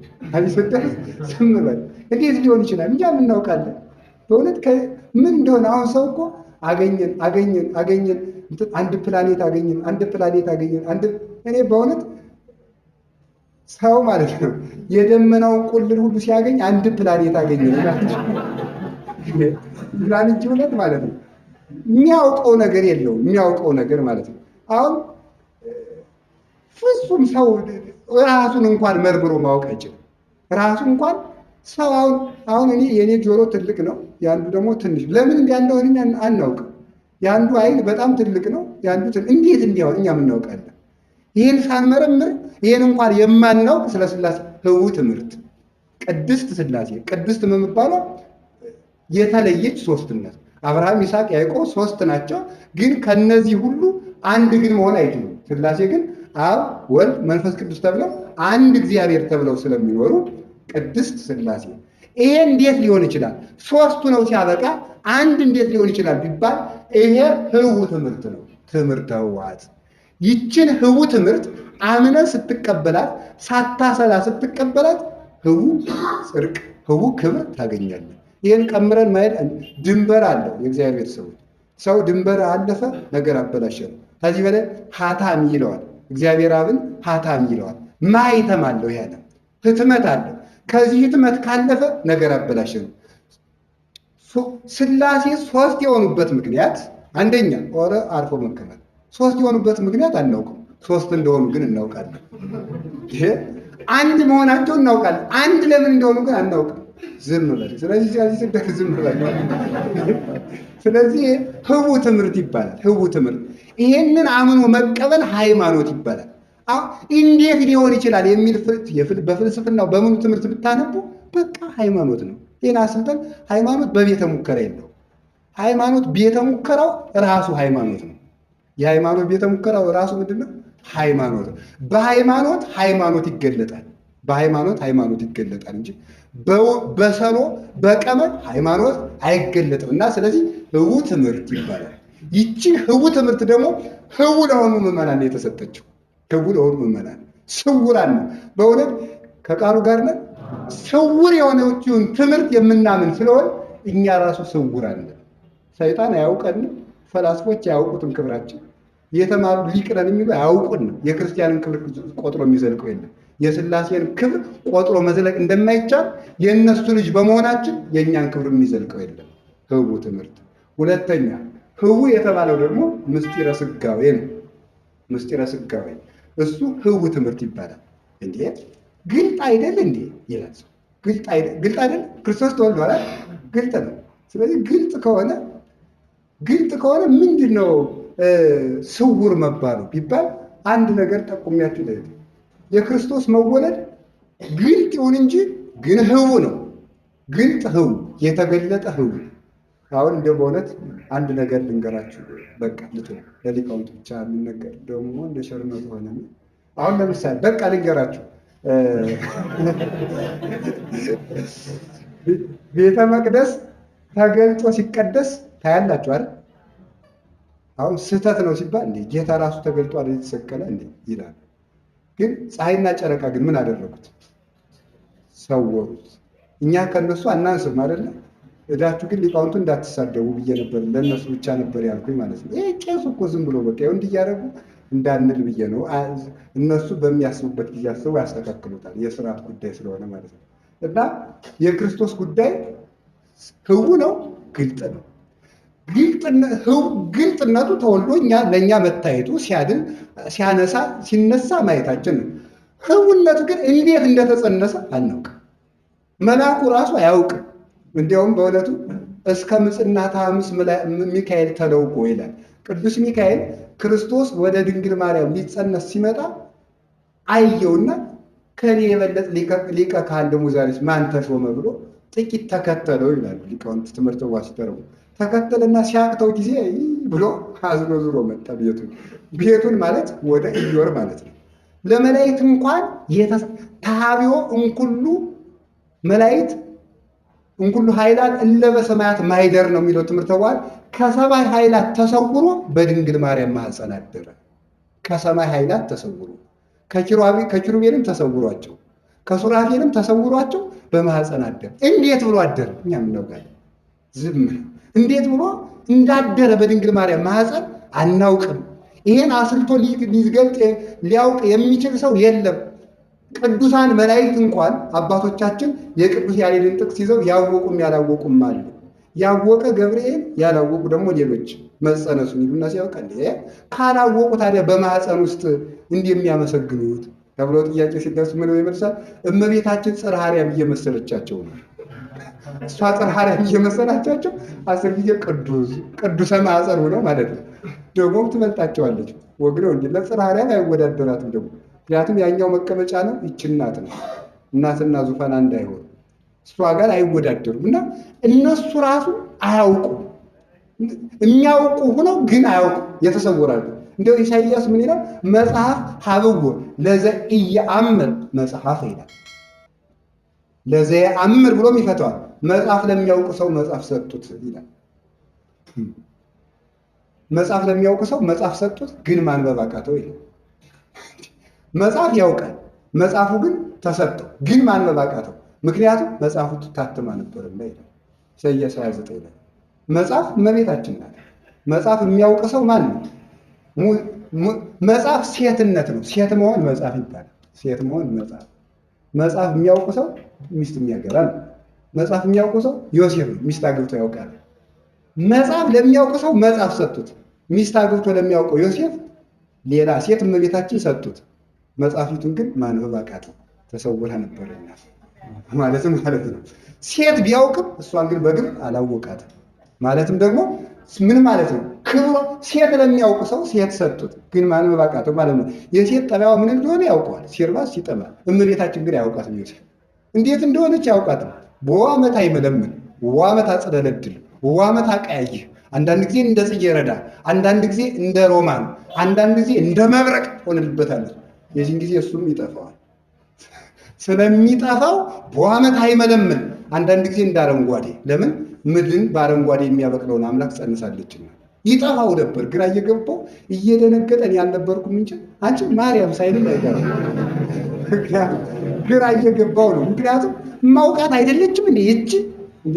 ወንጌላዊ እኮ ይሄን ነው የጠቀሰው። ኢያእመራ ዮሴፍ እስካመ ወለደት ወልደ ዘበኩራ፣ የበኩር ልጇን እስከምትወልድ አላወቃትም። እንዴት አድርጎ ይወቃት? የታተመች መጽሐፍ እንደታተመች ተጻፈባት፣ እንደታተመች ተነበበች። ዙሮ ቃል አካላዊ ቃል ኢየሱስ ክርስቶስ እና መጽሐፍ ለሚያውቅ ሰው መጽሐፍ ሰጡት። ደግሞ እግዚአብሔር እናውቀዋለን ለሚሉት ለመላእክት ማንበብ አቃታቸው፣ ግን እንደተጸነሰ ማወቅ አልቻሉም። እንዴት እንደተጸነሰ ማወቅ አልቻሉም። መጽሐፍ ለሚያውቅ ሰው መጽሐፍ ሰጡት። ሰውን መጠበቅ ለለመዱት ለመላእክት እመቤታችን ታየቻቸው፣ ማንበብ ግን አቃታቸው። እንዴት አድርገው ይውቃል? እነሱ ራሱ እሷን አያውቁ። ይሄ ህቡዕ ትምህርት ይባላል። እንዴት ማኅፀኗን ሳይከፍት እንደተወለደ አናውቅም። በእውነት ማለት እንዴት አድርጋ እንደቻለችው ወደ ላይ ከጽርሐ አርያም በላይ ምጥቅ እንዴ! በእውነት ካሁን በፊት ተናግሬ እንደሆነ አለው። በርሚል የሚያውቃለ? በርሚል ምን እንደሚባል አላውቅም። ጀሪካ ልንገራቸው ስለማይችለው አሁን አንድ ሰው በጀሪካ ብከተው ጀሪካውን ደግሞ በክዳን ብዘገው ከዛ በኋላ ዘግቼዋለሁ። ውስጥ ነው ያለ እሱ ከላይ በውጭ በኩል ቀለም ብቀባው ጀሪካውን ሰውየው ከውስጥ እንዳለ ጀሪካውን ምን እንደምቀባው ማወቅ ይችላል አይችልም? ከጀሪካው ውስጥ እንዳለ ማለት ነው። ይችላል አይችልም? ለምን? ከውስጥ ስላለ ማለት ነው። በእግዚአብሔር እጅ ነው። ስለ እግዚአብሔር መመራመር አይቻልም። ከውስጥ ነው ያለን። እዚች ውስጥ በስ ከውጭ መሆን አይቻልም። አያችኋል?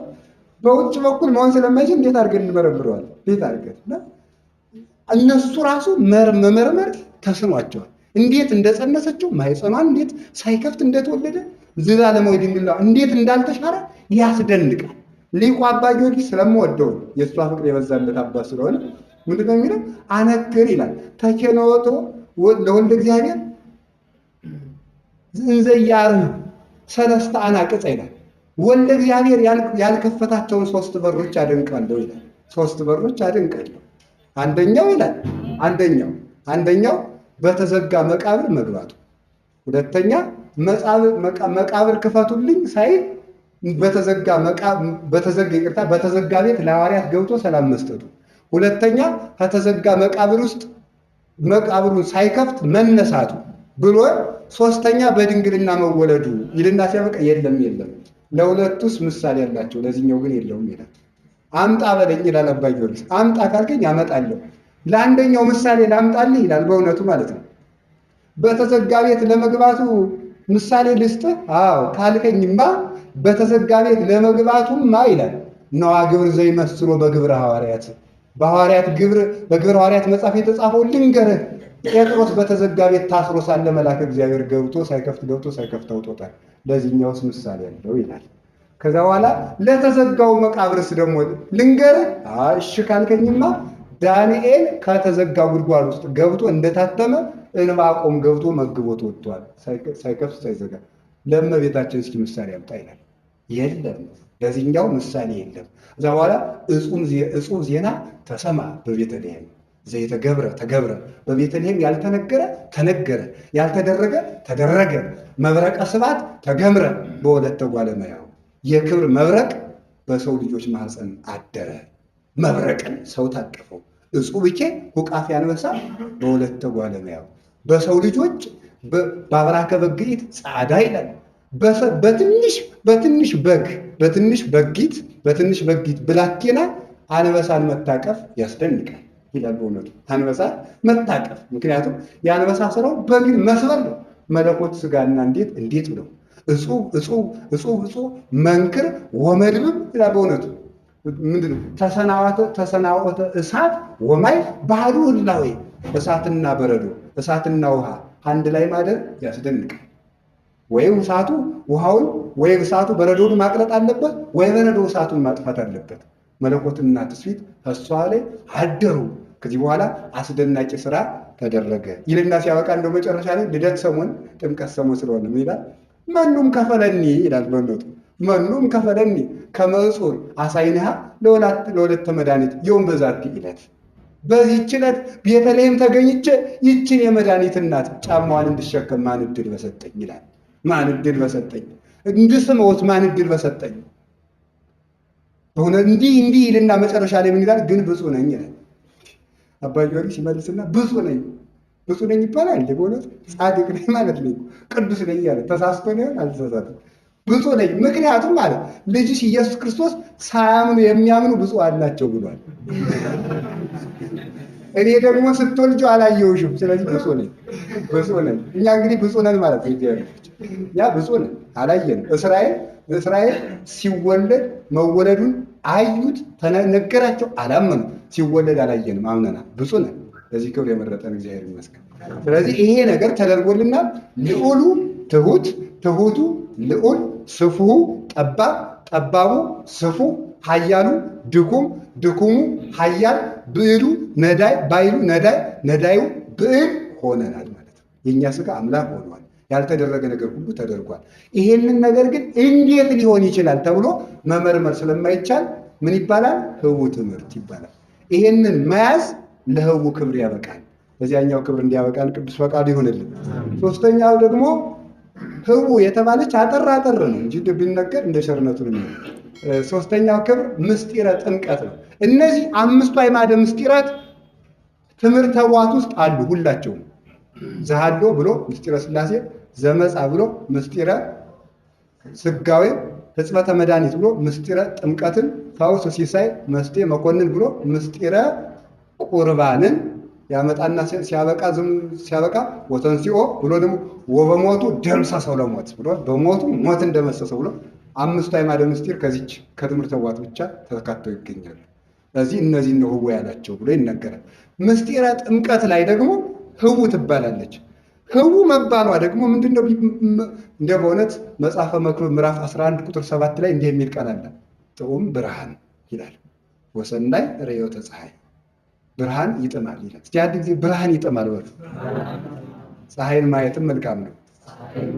ብርሃን ምን ይላል? ይጥማል። እንደ በእውነት ማለት ነው። ምን ማለት ነው? ብርሃን ይጥማል ማለት ማለት ነው። ብርሃን የክርስቶስ ጥምቀት ትጥማለች። በብርሃን ፀሐይን ማየት መልካም ነው ማለት ነው። በዚያም ምስጢረ ሥላሴ መገለጡ መልካም ነው። ብርሃን ይጥማል። የክርስቶስ መጠመቅ ይጥማል። እንዲሁ በእውነቱ ብርሃን ይጥማል።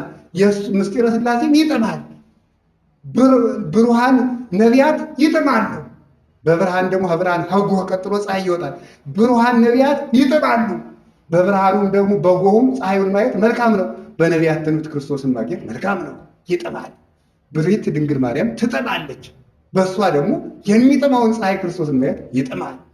ብሩሃን ሐዋርያት ይጥማሉ። በእነሱ ስብከት ፀሐይ ክርስቶስን ማግኘት ይጥማል። ይጥማል አይጥም? ይጥማል። እንደ በእውነቱ እንዲህ ይላታል ሊቁ ለዝክረ ስምኪ ሰላም ምነጸቃው ጥዑም ማርያም አንቲ ወለተ አዳም ሰፋኒት በርባለም በሰጊድ ሰላም ይላታል። ምንድን ነው የሚለው? ለዝክረ ስምኪ ጥዑም ለዝክረ ስምኪ ሰላም እምነጸቃው ጥዑም፣ ለስምሽ መታሰብ ሰላም ይሁን። እምነጸቃው ጥዑም ምንድነው? ጥዑም ይሄ እንደ ከማር ወለላ ይልቅ ለሚጣፍጠው ያው ንብ አበቦችን ቀስሞ ማር ወለላ እንደሚሰራው ቅዱስ ገብርኤል የነቢያቱን ትንቢት አመጣና ሲያበቃ በጅም ድንግል ማርያም ጆሮ ሲያፈሰው ማር ክርስቶስ ተወለደ። እምነጸቃው ጥዑም። ስለዚህ ማር ክርስቶስን አፈሰሰችውና ይሄ የመረረው ዓለም በክርስቶስ ጣፈጠ። ስለዚህ ምን እንለዋለን? ኢየሱስ ክርስቶስ ጥዑመ ስም ለዘይጼውኦ ኢየሱስ ክርስቶስ ህብስተ ሕይወት ለዘይበልዖ ብለን እናመሰግነዋል። እሷም ስለዚህ ብርሃን ይጥማል። የክርስቶስ ጥምቀት ትጥማለች እና ጥምቀት አስደናቂ ናት በእውነቱ ማለት ነው። ለምን ነው ህቡ መበላቱ? ይሄማ ነውር ነው ያስብላል። ክርስቶስን ተጠመቀ ማለት ነውር ነው። አምላክ እንዴት ተጠመቀ? ይሄ ስውር ነው። ቢጠመቅ አያቅተው። እንዲያውም አባቶቻችን ሊቃውንት ስለ ክርስቶስ ሲናገሩ 4 ነገሮችን ያስቀምጣል። 10 ደቂቃ ልጠቀም ትፈቅዳላችሁ? ክርስቶስን እንዲህ ይሉታል። ክርስቶስን ሲያስተምሩ ስለ ክርስቶስ ለምን ተወለደ እዚያው ሆኖ ቢያድነን ሲባሉ 4 ነገሮችን ያስቀምጣሉ። ምንድነው? ክርስቶስ በጎ ንጉሥ፣ በጎ መምህር፣ በጎ እረኛ፣ በጎ ባለመድኃኒት ነው ይላል። በጎ ንጉሥ በዚህኛው ግዛት በዚህ በኩል ያለው ግዛት ድርቅ መጣው ሲሉት ይሄን ያህል እህል ወስዳችሁ ወርዱ አይልም። ራሱ ወርዶ ጉዳታቸውን ያያቸዋል። ክርስቶስ ለአንዱ መልአክ ቸርነትን ወይም ምሕረትን ልኮ ከሲኦል ማንሳት አላቃተው። ጉዳታችን ራሱ መጥቶ አየል። ጉዳታችን ደግሞ በዚያ የእህሉን እራር የእህሉን ዝቃጭ እንዲው ወጥ ሰርተው ብላልን ሲሉት ቸር ንጉሥ ከሆነ አብሮ ይበላል። ይህችን እየበላችሁ ነው ብሎ ያኛው ከሆነ ግን ንቋቸው ይሄዳል። የእኛን መብል በላ፣ የእኛን መጠጥ ጠጣ። በጎ ንጉሥ፣ የዘላለም ንጉሥ ብለው ያመሰጥሩታል። በጎ መምህር ሲሉ ደግሞ በጎ መምህር ተማሪዎቹ መጥተው ከሱ መማር ቢያቅታቸው አይ የራሳቸው ጉዳይ ነው መጥተው መተማሩ አይ እነሱ መጥተው ባይማሩ የእነሱ በድንቁርና መውደቅ አሳዝኖት እቤታቸው ድረስ ሂዱ ያስተምራቸዋል። ዓለም ወደ እግዚአብሔር ልቧን የምትመልስበት ኃይል ባታገኝ ክርስቶስ ወደ ዓለም መጥቶ አስተማረ። በጎ እረኛ ይሉታል ደግሞ።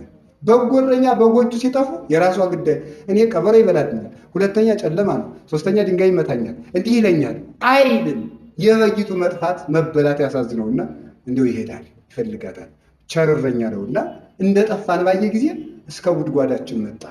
ከጉድጓድም ወድቀን በአዘቅት ውስጥ ተጥለን ጭቃው ምናምንቴው በላያችን ላይ ወርሶን ባገኘ ጊዜ አራግፎ ተሸከመን ብሎ ያመሰጥሩታል። በጎ ባለመድኃኒት ሲሉ ደግሞ ባለመድኃኒት ያው እነ ዶክተር አለው እዚህ ግድም እዚህም ይኖራል ዶክተር ብዬ ነው።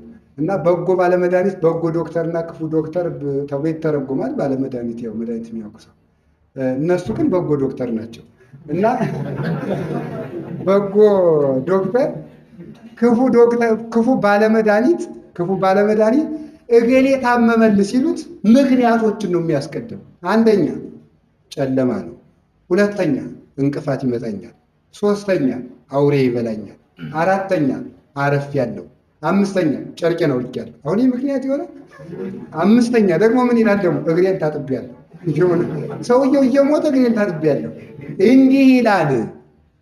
በጎ ባለመድኃኒት የሆነ እንደሆነ እገሌ ቻው ወዳጅ ያድግ ታመመ ይልና ደረቱን ይደቃና እንዲያው ሱሪውን መልበስ ይረሳውና አውልቆ ዝም ብሎ በዚህ ቦላሌ ታውቃለች ሱሪ ያን በትከሻው ይዞ ወደ ባለመድኃኒቱ ይሮጣል ይላል። ደግሞ አንዳንድ ጊዜ የዋህነታችን አልቆ ነው አባቶቻችን ዶሮ ኪዳን ሲረፍድባቸው እንቅልፍ ጥሏቸው ማታ ደግሞ ሲታጎልባቸው ሱሪ እስከሚለብሱ የኪዳኑ ጊዜ ሊያልቅ ነው። ሱሪያቸውን በትከሻቸው ይዘው ይወጡና ይኸው ቀን የማለት ላይ ደመተው አሁን የተሰማ የተቀደሰ ምግብ እያለ ይለብሳሉ ሱሪያቸው። ግሩም እኮ ነው እንዲያውነ ይሄ የዋህነት አብሮን ቢዘልቅ እስከ ምጽአት እኮ እንዲያው አዛኘን በጣም እኮ ደስ የሚል እኮ እና እንደዚህ እንዲያው ሁሉ የረስቶት ቀበሮ መበላቱን እንዲያው ድንጋይ ጋሬጣ ይግጠኛል ሳይል ወደ ጨለማው ሂዶ ይሄ አባ ጊዮርጊስ ትምህርት ነው። መጽሐፈ ምስጢር ላይ ሂዶ መድኃኒቱን ባገኛት ጊዜ ይቆርጥና ለበሽተኛው ያበላዋል። የዛን ጊዜ እንቅፋት መመታቱን በጨለማ መሰቃየቱን ይረሳዋል። በጎ ባለመድኃኒት ክርስቶስ ወደዚህ ምድር ሲመጣ ቀበሮ አይሁድ ይነግሱኛል አላለም። የመስቀል ችንካር ያገኘኛል ይህን ልፍራ አላለም። ጨለማ የተባለው የዚህ ዓለም ድንቁርና በእውነት እኮ በረሃ የሚባል የዚህ ዓለም ድንቁርና በዚህ ሲመጣ እንጨቱ ይመታኛል፣ ነገስታቱ ሁሉ የነገስታቱ ቁጣ የፈሪሳውያን ቁጣ ሁሉ ሳይል መጣ። መድኃኒቱንም ከአንዲት እጽ ላይ ባገኛት ጊዜ ደስ ብሎት ቆርጦት መከራውን ረስቶ ለበሽተኛው እንዲያበላው መድኃኒትን ከመልካሚቱ እጽ ከድንግል ማርያም ቆርጦ ለበሽተኛው አዳም አበላው። ያን ጊዜም ተፈወሰ ይላል። ይሄ ይጥማል እና መጠመቁም ይሄ ባህርን ለመቀደስ እንዴት ተጠመቀ ተብሎ አይመረመርም። ሲጠመቅ አብ ከደመና የሆነው ለምንድን ነው አናውቅም። አብ ከደመና መንፈስ ቅዱስ ደግሞ ወታች ይሆን ለምንድን ነው አናውቅም። ክርስቶስ በ30 ዘመን የተጠመቀበት ምስጢር ብቻ እናውቃለን። እና ይሄ ምስጢር ለሱ ይሄ ቢሆንም እንዴት እሱ ወይ አይድንበት ወይ አይጠቀምበት ወይ ስናት አይገባበት እኛን ለማዳን ነው። ሳይጠመቅስ ቢያድነን ምን ችግር አለው ቢባል ያው እዚያ የተደመሰሰውን ለመደምሰስ ነው። ግን ለሱ መጠመቅ ይስማማዋል ወይ? መለኮት ውሃን አያደርቅም እንዴ? እሳት እንኳን ያፈላል። እንደው እሱ ውሃይቱን እንዴት ሳያደርቃት በላዩ ላይ እየፈሰሰችበት እንደው በመጠኗ ነው እንድትፈላም የተፈቀደላት። በመጠኗ እንድትደርቅ እኮ አልተፈቀደላትም በራሱ። እንዲህ ማድረጉ እንደምንድን ነው ቢባል አይመረመርም። ስለዚህ ህቡ ትምህርት ይባላል። በሌላ በኩል ሀሱ ላይ ነው እንዲህ እንጂ እንዲህ የምንለው ለምን እንደው እሱ ውሃን የሚሰፍር አምላክ እንዴት ሊጠመቅ ቻለ የሚለው ነው እንጂ ይችን ወዚህ ላይ የማንመረምረው። ወደኛ ስናመጣው ግን የምንጠመቅበት ምንድን ነው? ውሃ ነው አይደለም? ውሃ ነው። ያ ውሃ ግን የሚያሰጠው ክብር ይታየናል አይታየንም?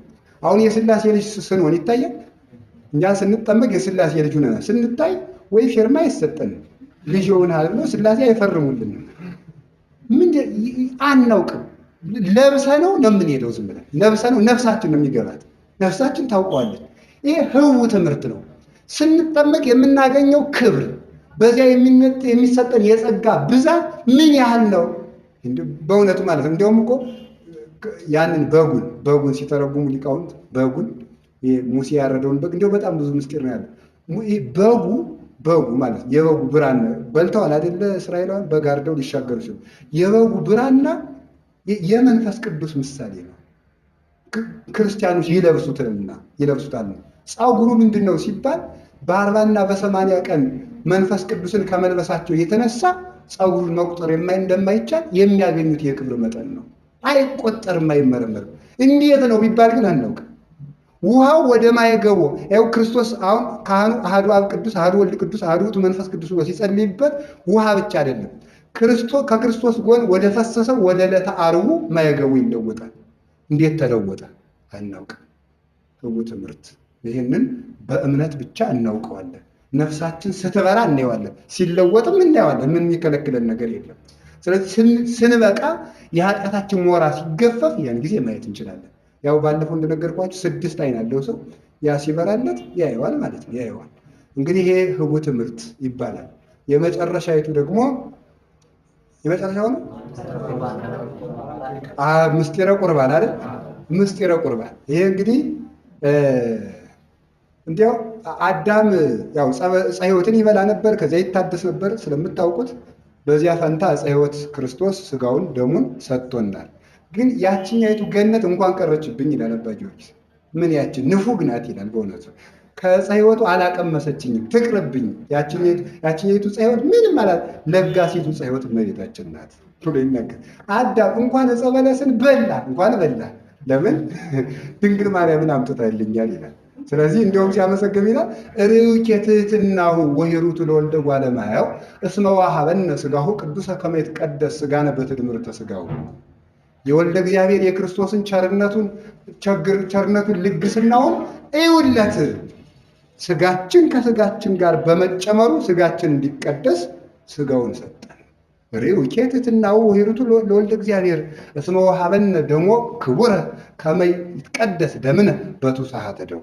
በደሙ ፈሳሽነት ደማችን እንዲቀደስ በሥጋው ሥጋችን በደሙ ደማችን አሁን በሁሉ ሁሉ አለበት ነው እንጂ ሥጋ ደምን የማይቀድስ ነው አይደለም። ደም ሥጋን የማይቀድስ ከሁሉም ሁሉ አለበት እንዲቀደስ ደሙን ሰጠን ብሎ ይናገራል። ይሄ ምስጢረ ቁርባን። እንዲህ ያለ ልግስና ታይቶ አይታወቅም በእውነቱ።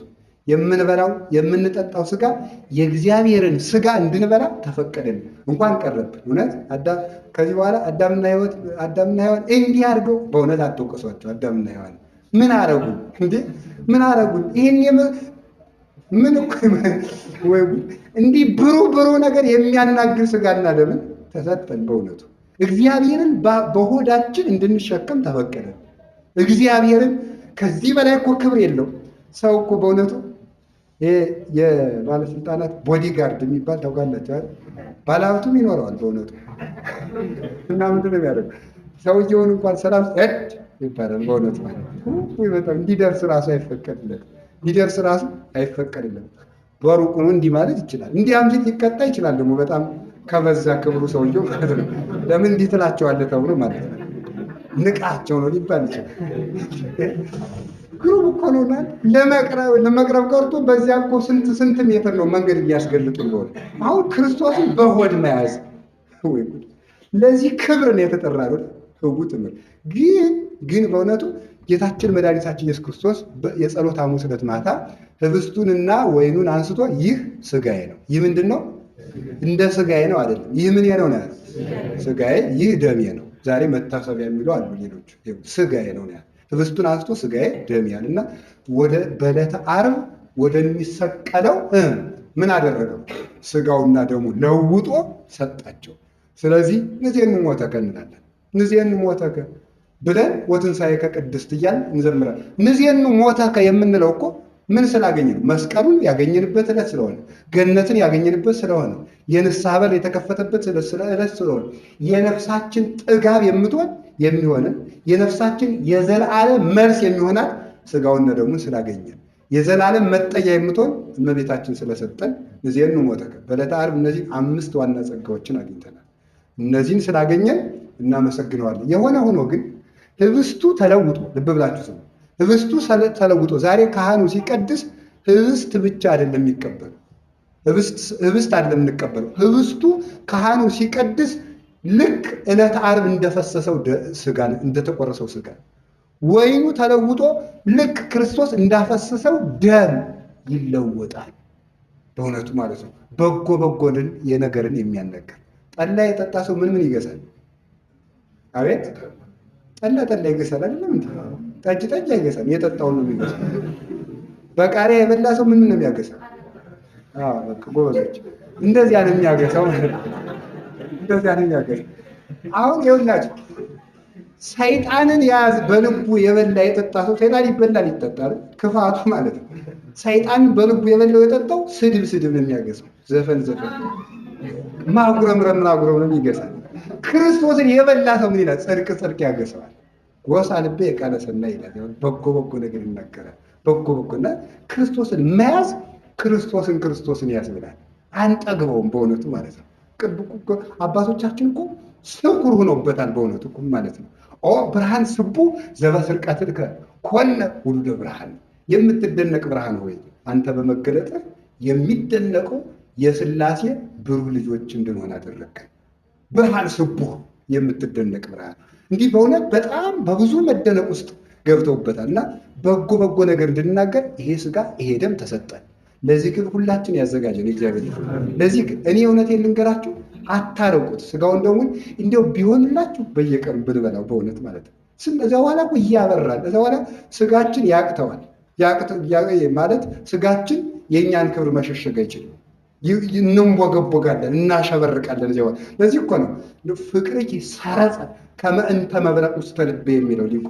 እንደው ፍቅርሽ እንደ መብረቅ በልቤ ያለ ቦግ አለ። በእውነቱ ደግሞ መልሶ ፍቅርኪ ሰረጸ ውስተ ልቤ፣ ፍቅርሽ ከልቤ እንደ ዛፍ በቀለ ይልና ሲያበቃ ወአይጹኪው ይላል። ቅርንጫፉ ደግሞ ሰፋ እስከ ድማዬ፣ በእውነቱ ቅርንጫፉ እስከ ጭንቅላቴ ወጣ ይልና ሲያበቃ ውሃ መልምሉ ወፃ ውስተ አፌ፣ ቅጠሉ ደግሞ ባፌ ብቅ አለ። ምንድን ነው ተፈሥሒ እምኔ ተጸጋ የሚለው ቅጠል ማለት ነው። ብቅ አለ ከልቤ ስለበቀለ። በኋላ ወሥራዊሁ ኖሃ እስከ መክየዴ፣ ስሩ ደግሞ የፍቅርሽ ስር እስከ ተረከዝ ይሄዳል። እንዲህ ብለው ተናግረዋል በእውነቱ። እና ይህን ሥጋና ደም ይዘን በጎ ነገር እንዲገጥመን ምን ልላችሁ ፈልጌ ነው። ሥጋውን ደሙን አንድ ጊዜ ተቀብሎ ቁጭ ማለት ብቻ ሳይሆን ቶሎ መቀበልን ውደዱት ማለት ነው። ቶሎ መቀበልን ውደዱት። በዚያው ልክ ክብራችን እየተገለጠ እያሸበረቅ የብርሃን ልጅ ብርሃን እየሆን እንሄዳለን ማለት ነው። ይህ እንድናደርግ እግዚአብሔር ይርዳል። ዋናው ቁም ነገሩ ግን ሥጋው ህብስቱ ተለውጦ ሥጋ ወይም ተለውጦ የክርስቶስን ደም ሲሆን ስለማናየው ምንድን ነው ይሄ? ህቡዕ ትምህርት ይባላል። የትናንትናው ምሳሌ ብናገራት ደግሜ ደስ ይለኛል። ብዙ ሰው ስላልነበረ ብትኖሩ እንደው ክብር እንድንሰጥ ለሥጋው ደሙ በዚያው ልክ ሲቀበሉ ተቀበልኩ አየው ብሎ መቀበል ነውር ነው በእውነቱ ማለት ነው። ሲቀበሉ አይቶ መቀበል፣ ሲማሩ ሰምቶ ብቻ መቀበል አይገባም። ማዘጋጀት፣ ራስን ማጠብ፣ ንስሐ መግባት፣ ኃጢአትን መናዘዝ፣ ኃጢአትን ደብቆ አለማስቀረት፣ ይህንን አድርጎ መቀበል ይገባና ሁለት መነኮሳት በአንዱ እንዲሁ ሥጋው ደግሞ እንዴት ተለውጦ ይሆናል ሲል አንዱ ደግሞ እያለ ያስባል፣ አንዱ ደግሞ ያየዋል ሲለወጥ። ብታዩት ተወዳላችሁ። ሆነ አንድ ጊዜ ደቀ መዛሙርቱ ተሰብስበው አሁን እመቤታችን ብትገለጥልኝ ይሳል አንዱ ብድግ ብሎ ይሆንልሃል ወይ በፊቷ መቆም አለ።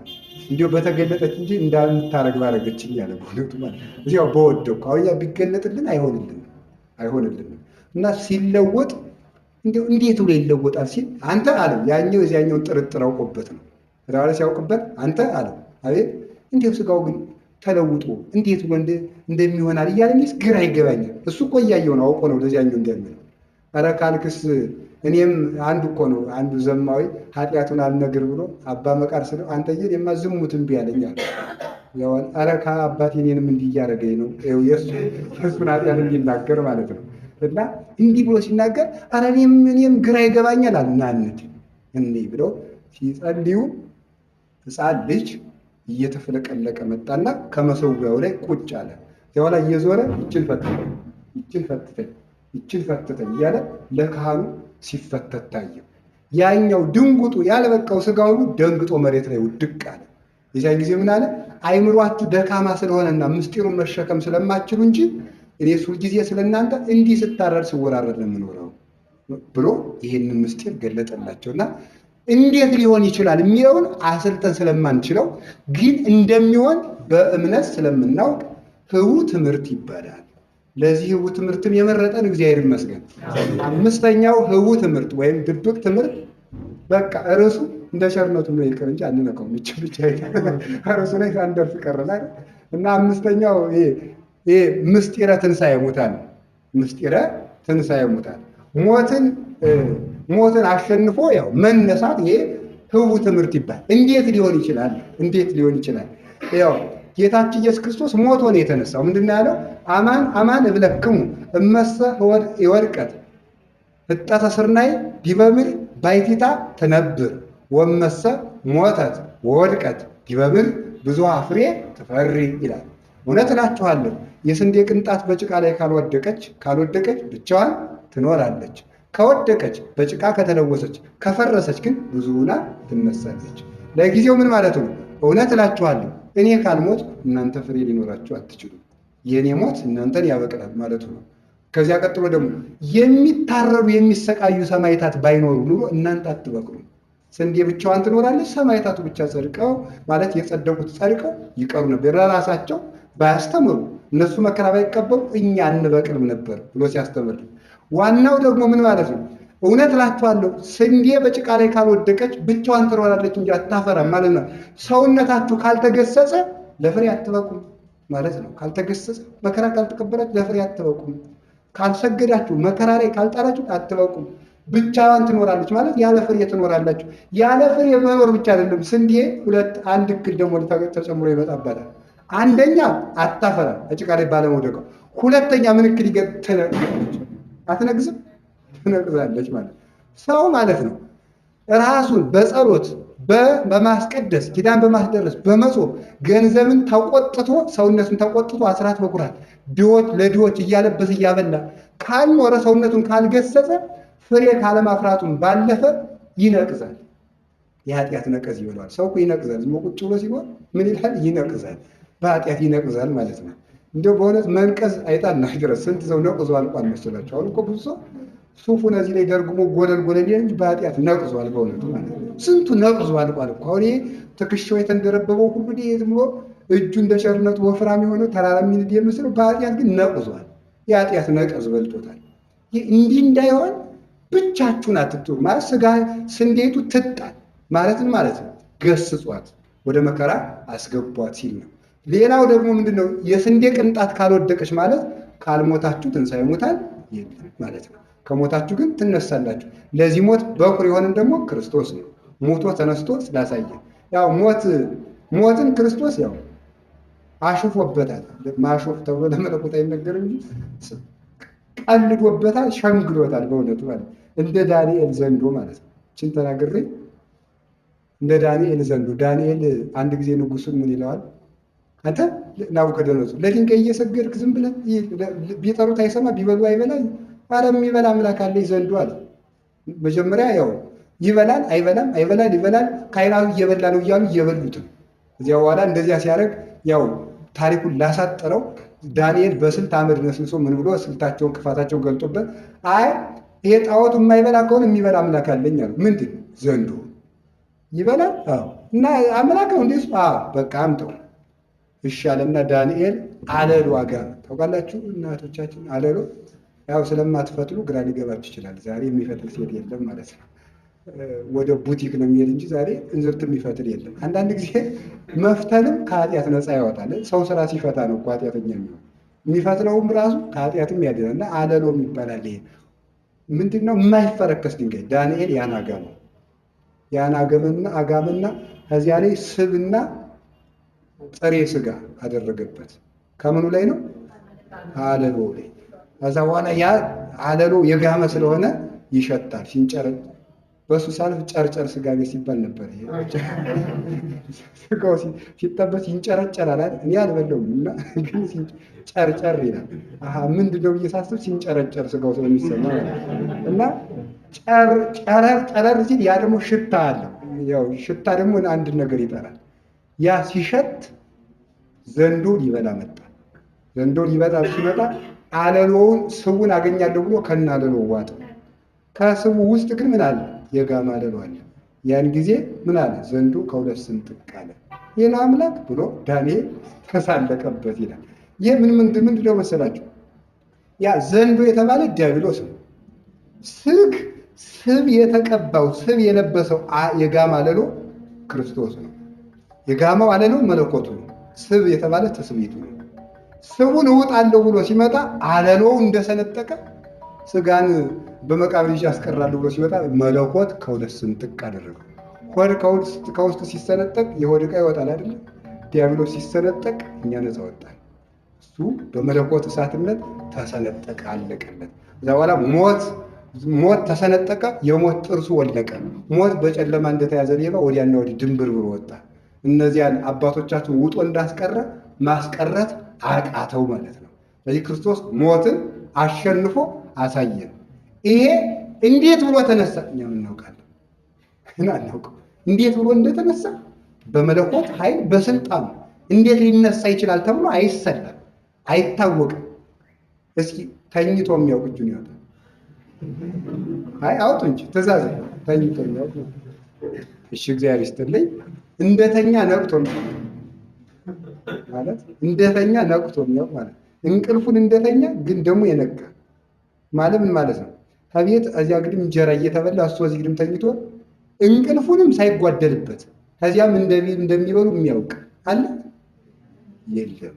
አነ ንውም ወልቤ ንቅሕት፣ እኔ ተኝቻለሁ ልቤ ግን ነቅቷል። ሰው አንድ ወንድማችን ሌላ ትምህርት አስተምርበታል። መሰረታዊ ምስጢሩ ምንድን ነው? አነ ንውም ወልቤ ንቅሕት ማለት ማለት በስጋ ሙቻለሁ በመለኮቴ ግን ሕያው ነኝ አልሞትኩም ማለት ነው። እዚህ በመቃብር እያለ መቃብርን እያጠራው ነበረ። እያጠራው በመቃብር እያጠራ መቃብሩን ፍጹም ንጹሕ አድርጎ ቀድሶልን። በእውነት እኮ ጌታችን ኢየሱስ ክርስቶስ የተነሳለት ምኑ ተገኝቷል? ከተገነዘበት ጨርቅ መዓዛ ተገኝቷል። መዓዛ ተገኝቷል። ያ መዓዛ ምንድን ነው? መዓዛ መለኮቱ ከእመቤታችን እንዳልተለየ ያስተምራል። ከዚያ ያቺ የተገነዘባት ጨርቅ እኮ አይና አብርታለች። እንደምታውቁ ታውቃላችሁ። ከሮም ተልኮ የመጣው 100 አለቃ ክርስቶስ ተነስቷል፣ አልተነሳም። አሁን ጲላጦስ አልተነሳም ብሎ ሲነግሩ እኔ ያውቀዋለሁ የጌታዬን መዓዛ አለ። ሲል እንዳለና ሲያበቃ ሲሄድ መግነዙን አገኘ። እናንተ ውሸታሞች አይሁድ አላቸው።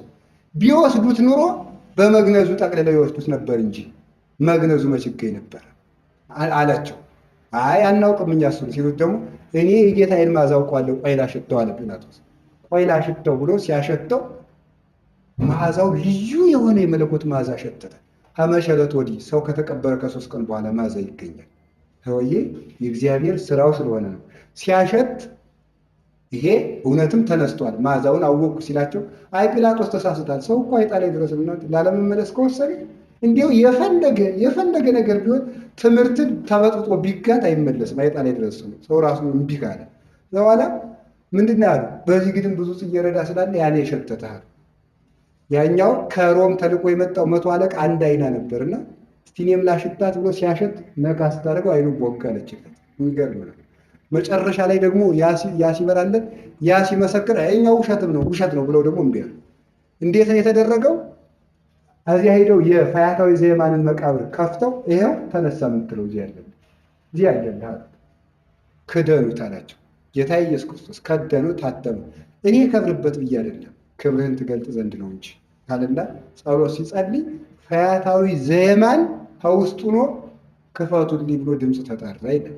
አባቶቻችን ሲተርኩልኝ ሲከፈት ፈያታዊ ዘየማን ተመልሶ ተነሳ ሄደ ሮም ለነገስታቱ ሊያስረዳ። መንገድ ላይ ሁለቱን አይን የበራልኝ የሚለውን 100 አለቃ ማንን ፈያታዊ ዘየማንን መልሰው አንገቱን ቆረጡት። ሞቶ ከተነሳ በኋላ አንገቱን ቆርጠው እናርፈዋለን እንግዲህ ክርስቶስ ተነሳ የሚለውን ስም የሚጠራብን የለም ብሎ ነበር። ጌታ ምንድን ያለው? ጲላጦስን ሂዶ አይ እንግዲህ ነገ መጥተው አልተነሳም እያሉ ደግሞ ይጨፈጭፈዋል። እነዚያ ምስክሮችን ሁለቱን ምስክሮችን ገለዋቸዋል፣ አንገታቸውን ቆርጠው። የቀረኸኝ አንተ ነህ፣ አንተ ከነ ሚስት ደግሞ ሄድና ተነስቷል በል አላቸው አለው። እሱም ሄደ። ጲላጦስም ንግስናውን አሽቀንጥሮ ሆዶ እሱም ሰማዕት ሆኖ አረፈ ማለት ነው። እና ይሄ እንግዲህ ክርስቶስ ሞትን አፍርሶ እንደተነሳ እኛም ፈርሰን በስብሰን መልሰን እንነሳለን። ይሄ ህቡ ምስጢር ነው። እንዴት ብሎ ይቻላል ብትለይ ብሎ ቅዱስ ጳውሎስ እንደተናገረ የዘራው እህል እንኳን ከፈረሰ ከበሰበሰ በኋላ መልሶ አፍርቶ ሲነሳ አታውቅምን? የተቆረጠው ግንድ ሲያበቅል አታውቅንምን? እያለ በመጽሐፈ መቃብያንም ይገኛል። እንግዲህ ከፈረስ ከበሰበስ በኋላ መልሰን እንደ ፀሐይ እያበራን እንገለጣለን። እንዴት ብለን እንገለጣለን አናውቅም። ህቡዕ ምስጢር ነው። ለዚህ ምስጢር የጠራን እግዚአብሔር ይመስገን። እንግዲህ በጠቅላላው ጨርሰናል ትምህርታችን። ዘየአሲ ተወካፊ እንደ ቸርነቱ ለሌላ ቀን ትሆናለች።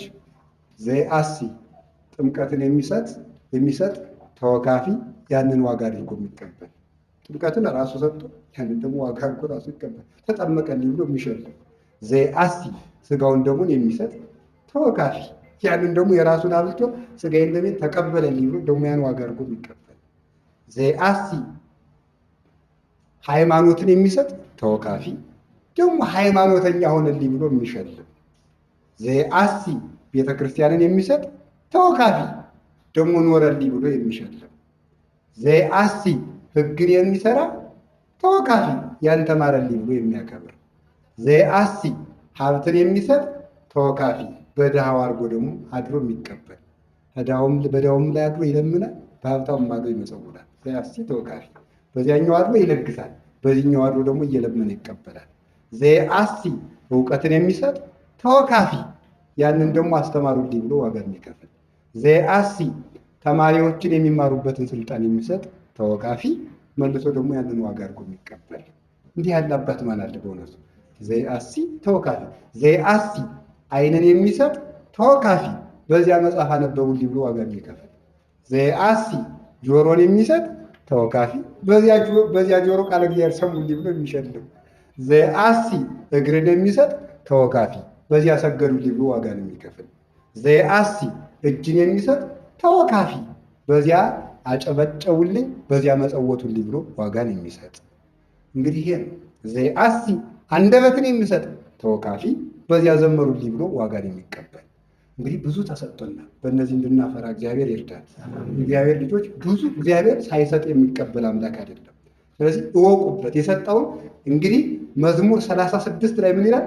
ይትለቃ ኃጥእ ወኢይፈዲ ይላል። ኃጢአተኛ ተበድሮ አይከፍልም ይላል። ኃጢአተኛ በምስኪ ተበድሮ አይከፍልም። በቃ ተበድሮ አይከፍልም። ዓይናችን ብድር ናት ብናፈራበት ሰጥ፣ እጃችን ብድር ናት፣ እግራችን ብድር ናት፣ ልባችን ብድር ናት፣ ጆሮአችን ብድር ናት፣ ትከሻችን ብድር ነው። የወደቀ እንድናነሳበት እስክስታ ብቻ ሆኖ ከቀረ ተበድረን አልከፈልንም። እያንዳንዷን እንጠይቅባታለን። ሁሉም ነገራችን እግራችን ብድር ነው፣ እንድንሰግድበት፣ ወደ ድሆች ቤት እንድንመላለስበት፣ ድሆች ወደ እነሱ እንድንሮጥበት። እንዲያው የለኝም እንኳን ብትል ይላል ወንጌል የሚተረጉሙ አባቶቻችን፣ አልብከኑ እግር ዘያውጾ ድውይ። ሀብትም አይኑርህ ድሃ ለመጠየቅ ቢያንስ እግር የለህም። አልብከኑ ጠፈር ለሃይድሮ ነግድ፣ የለኝም እንግዳ እንዳልቀበል እንጀራ የለኝም ልትለኝ ትችላለህ። ግን ጠማማ ጎጆ የለህም ወይ? አድርሰናል ይላል ሰው። ሰምታችሁ ታጠቁ አጥቁ አድርሰናል። ምንድን ነው ያደረሰው? ደቂቃ ላይ ድረስ በሞቴ አሁን አንድ ዓይናችን ቢጠፋ አንድ ዓይናችን አድነኝ እግዚአብሔር ብለን ቢፈውሰን በሌላ ቀን ደግሞ ይችኛይቱ ዓይኔን ታመመች አድርሻለሁ ይላል እግዚአብሔር። አድርሰናል አትበል። በቃ የሰጠ ነው ስጥለት። ድሆችን እዩ የእግዚአብሔር ልጆች። እኔ በጣም ሁላችን ዓይናችን የጠራ እንዲሆን ነው የምመክራችሁ። ምንድን ነው መሰላችሁ? የተቀበልነው ነገር ፍሬ እንድናፈራለት ነው። ሰው በሰው ሰርግ ጨርሻለሁ ትምህርት በሰው ሰርግ ጥበበኛ ይሆናል። የሰርግ ሳምንት ነው እንደምታወቅ። ሰዎቹ የሰርግ ነው እና ቋሚ አድርገው ይሾሙታል። እና ወዳጁ ሲመጣ ያው እንደ ቸርነቱ ጠበቅ አድርጎ ይሰጠዋል። የእሱ ወደ ሰዎቹ ግን ሰርጉ የሌላ ነው። ጠበቅ አድርጎ ያው እንደ ቸርነቱ የሆነ ምስኪን ልብሱ ያደፈበት ሲመጣ እሱ ነው ውጭ እና በቃ እንደ ቸርነቱ አድርጎ ያው እንደ ቸርነቱ የሚል ቋንቋ ስላለ ነው እንጂ እንደ ቸርነቱ አድርጎ ሙልቶለት እንዳይመስላችሁ፣ እንደ ነገሩ ማለት ነው። እንደ ነገሩ አድርጎ ይሰደዋል። ሀብቱ ግን የማን ነው? የእግዚአብሔር ነው። ስለዚህ ሀብት ሲሰጥህ ነው የሚለው ዮሐንስ አፈወርቅ። አንተ ሀብት ሲሰጥህ ስጥልኝ ብሎ ነው፣ አሳልፍልኝ ብሎ ነው፣ ቋሚ አድርጎህ ነው። ድግሱ የእሱ ነው። አንተ አሳላፊ ነህ። ስለዚህ ስጥለት። አንተ ይሄንን ስጥ። እንዲያው አንዲት ነገር ብቻ ነገር ላቁም። እሷው ምንድና ብርሃን ምን ይላል ብያችሁ ነበር? ምንድን ነው ያልኳችሁ? ይጥማል። ብርሃን የተባለ እድሜ ነው። እድሜ ምን ይላል? ይጥማል። ሀብት ምን ይላል? አይጥም። አትወሹ። አይጥም፣ ይጥማል። እና ምንድን ነው መሰላችሁ? አንድ ሰው ነበር ሉቃስ 16 ትርጓሜ ላይ ያለና ምንድን ነው የሚያደርገው? አንዲት ሀገር አለች እና በዚያች ሀገር ምንድነው የሚደረገው? ሹመት ይሾማል። ሰው ሹመት ይሾምና እንዲሾም የሚፈቀድለት 1 ዓመት ነው። በአመቱ እስር ቤት ይከተታል። ያጥፋም አያጥፋም ህግ ነው፣ ህግ ነው። እንዲህ ያለ ነገር ይሄ ያጥፋም አያጥፋም እስር ቤት ነው። ከዛ በኋላ ማቃለል ማለት ነው። አንድ ማጭድ ወደቀ ይላል ገበሬው ቤቱ ችግር ሲኖርበት አትበላም ይለዋል አንዱ ልጅ። በቃኝ አንድ ማጭድ ወደቀ፣ አንድ ጥርስ ቀረልን ማለት ነው። እና በቃ አንድ ማጭድ ወደቀ ብለው በቃ አንድ ሰው እናቃል ብለው ያን እስር ቤት ይወረወራል። የሚያስደንቀው ግን ስንቅ ሁሉ አይሄድለትም። አንድ ብልህ ሰው ተሾመ እና ምንድነው የሚያደርገው መሰላችሁ? ብልህ ሰው ሲሾም አይጣል ስሻር እንበላት እያለ እያስቀደመ ይሰዳል። እዚያሽ ጓዳ ምክንያቱም ስንቅ አይመጣለትም። የሚጠይቀውም ሰው ራሱ ይታሰራል። ስሻር እንበላት ስሻር ይመበላት እያለ ይሰዳል። ተሾሞ ሳለ ስሻር እንበላት መጨረሻ ላይ እንግዲህ በእውነት ከሁሉም አይነት ነገር ሰዷል። ወርቁ አልቀረ፣ ምንጣፉ አልቀረ፣ የወርቅ ወንበር አልቀረ፣ ምን የቀረ ነገር የለም። በቃ ሁሉ ነገር ሂዷል። እንግዲህ ቤተ መንግስቱን ይዞት ሂዷል ማለት ነው። ቤተ መንግስቱን ይዞት ሂዷል እዚያ እስር ቤቱ እና እዚያ ሰዶ በአመቱ በልውረድ እንግዲህ ጀግናው አሉት ወርገ እሺ እሺ እንዲያውም በዝቶብኛል ቀሙ የተሾሙ ምክንያቱም ቤተ መንግስቱን እዚያ ዞት ሄደ ማለት ነው። ስለዚህ ስሻርም በላት በሉ እያልኳቸው ስሻርም በላት የሰጣቸው ሀብት አለ። በእውነት ድሆችን የሚያይ አይን ይኑራቸው። ቤተክርስቲያንን የሚያይ አይን። ስሻርም ሹመት የተባለች እድሜ ናት። ስሻርም በላት ማለት ስሞት የምትቆየኝ ማለት ነው። ምንድነው ብፁዕ ዘይሴሰ እክለ በውስተ ሰማይ ዘይአሲ ተወካፊ ያንንም የሰጠን እግዚአብሔር ነው። እግዚአብሔር ይስጥልኝ። ወስብሐት ለእግዚአብሔር። በአባታችን ላይ አድሮ ያስተማረን የመከረን የቅዱሳን አባቶቻችን አምላክ ፈጣሪያችን ልዑል እግዚአብሔር ስሙ የተመሰገነ ይሁን። እንቀጥል። ክፍል 2 ያስተማሩን ከዚህ ከትምህርተ ኅቡዓት ነው። ያው ትምህርተ ኅቡዓት አሁን ኪዳኑ ትምህርተ ኅቡዓት ነው ተብሎ ተነግሮናል እና አባቶቻችን 9ኙን ኪዳን በ3 ሲያጠቃልሉ መጨረሻ ላይ አላልቅ ይላቸውና ዘኢይሃልቅ ለዓለመ ዓለም እያሉ ያጠቃልላል። ስለማያልቅ ማለት ነው። ቢቀጥልም የማያልቅ ነው በእውነት ምስጢሩ። ርዕሱን ሳይጀምሩት መቅድሙ ይህን ያህል ከሆነ ትምህርቱን ብንማር ማደራችን ነበር። እግዚአብሔር ቢፈቅድ እንግዲህ ሌላ ጊዜ ደግሞ በስፋት መጥተው እንደሚጎበኙ ተስፋ እናደርጋለን። በጸጋ በእውቀት በእድሜ በጤና አባታችንን እግዚአብሔር ይጠብቅልን፣ ቃለ ሕይወት ያሰማልን። እኛም በሰማነው እንድንጠቀም ፍሬ እንድናፈራ አምላካችን ይርዳ። ሰሚ ብቻ እንዳንሆን ቅድም ቃልን ሰምቼ ሕይወትን እንዳገኝ እንዳልነው ሕይወት እንድናገኝ ትምህርተ ኅቡዓት ዘትነገርም ቅድመ ጵርስፎራ ከጵርስፎራ በፊት የምትነገር ይባላል። ጵርስፎራ ማለት ስጋው ደሙ ነውና ንስሐ ገብተን ለስጋው ደሙ ወቅተን መንግስቱ እንድንወርስ ሁላችንም ይርዳ። እኔ እንዳልጀምርባችሁ ደግሞ ለጸሎት እንነሳ። ክቡር አባታችን በጸሎት ይዘጉልን።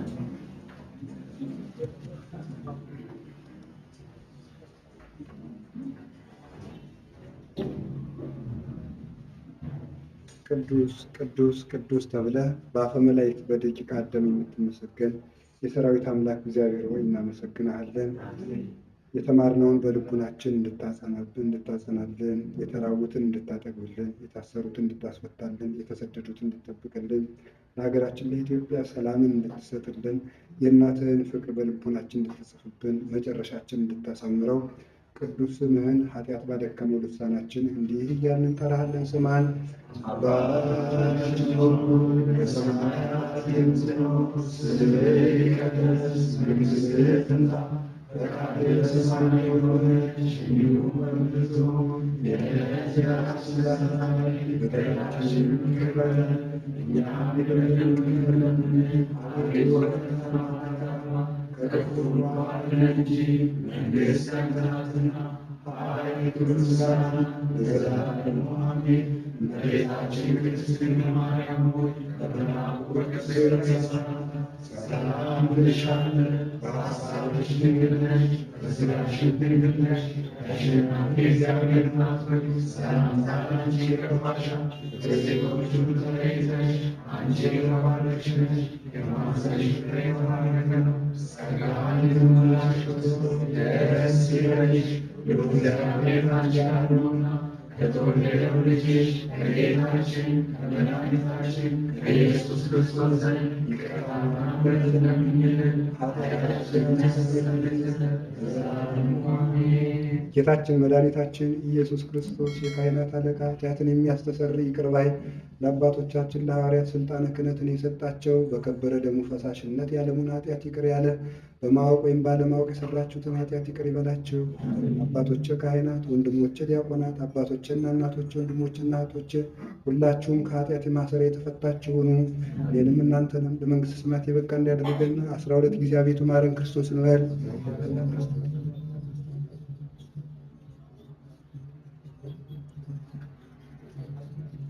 ላለፈው ይቅር እንዲለን ለሚመጣው እንዲጠብቀን በእንተ እግዝእትነ ማርያም መሐረነ ክርስቶስ እንበል።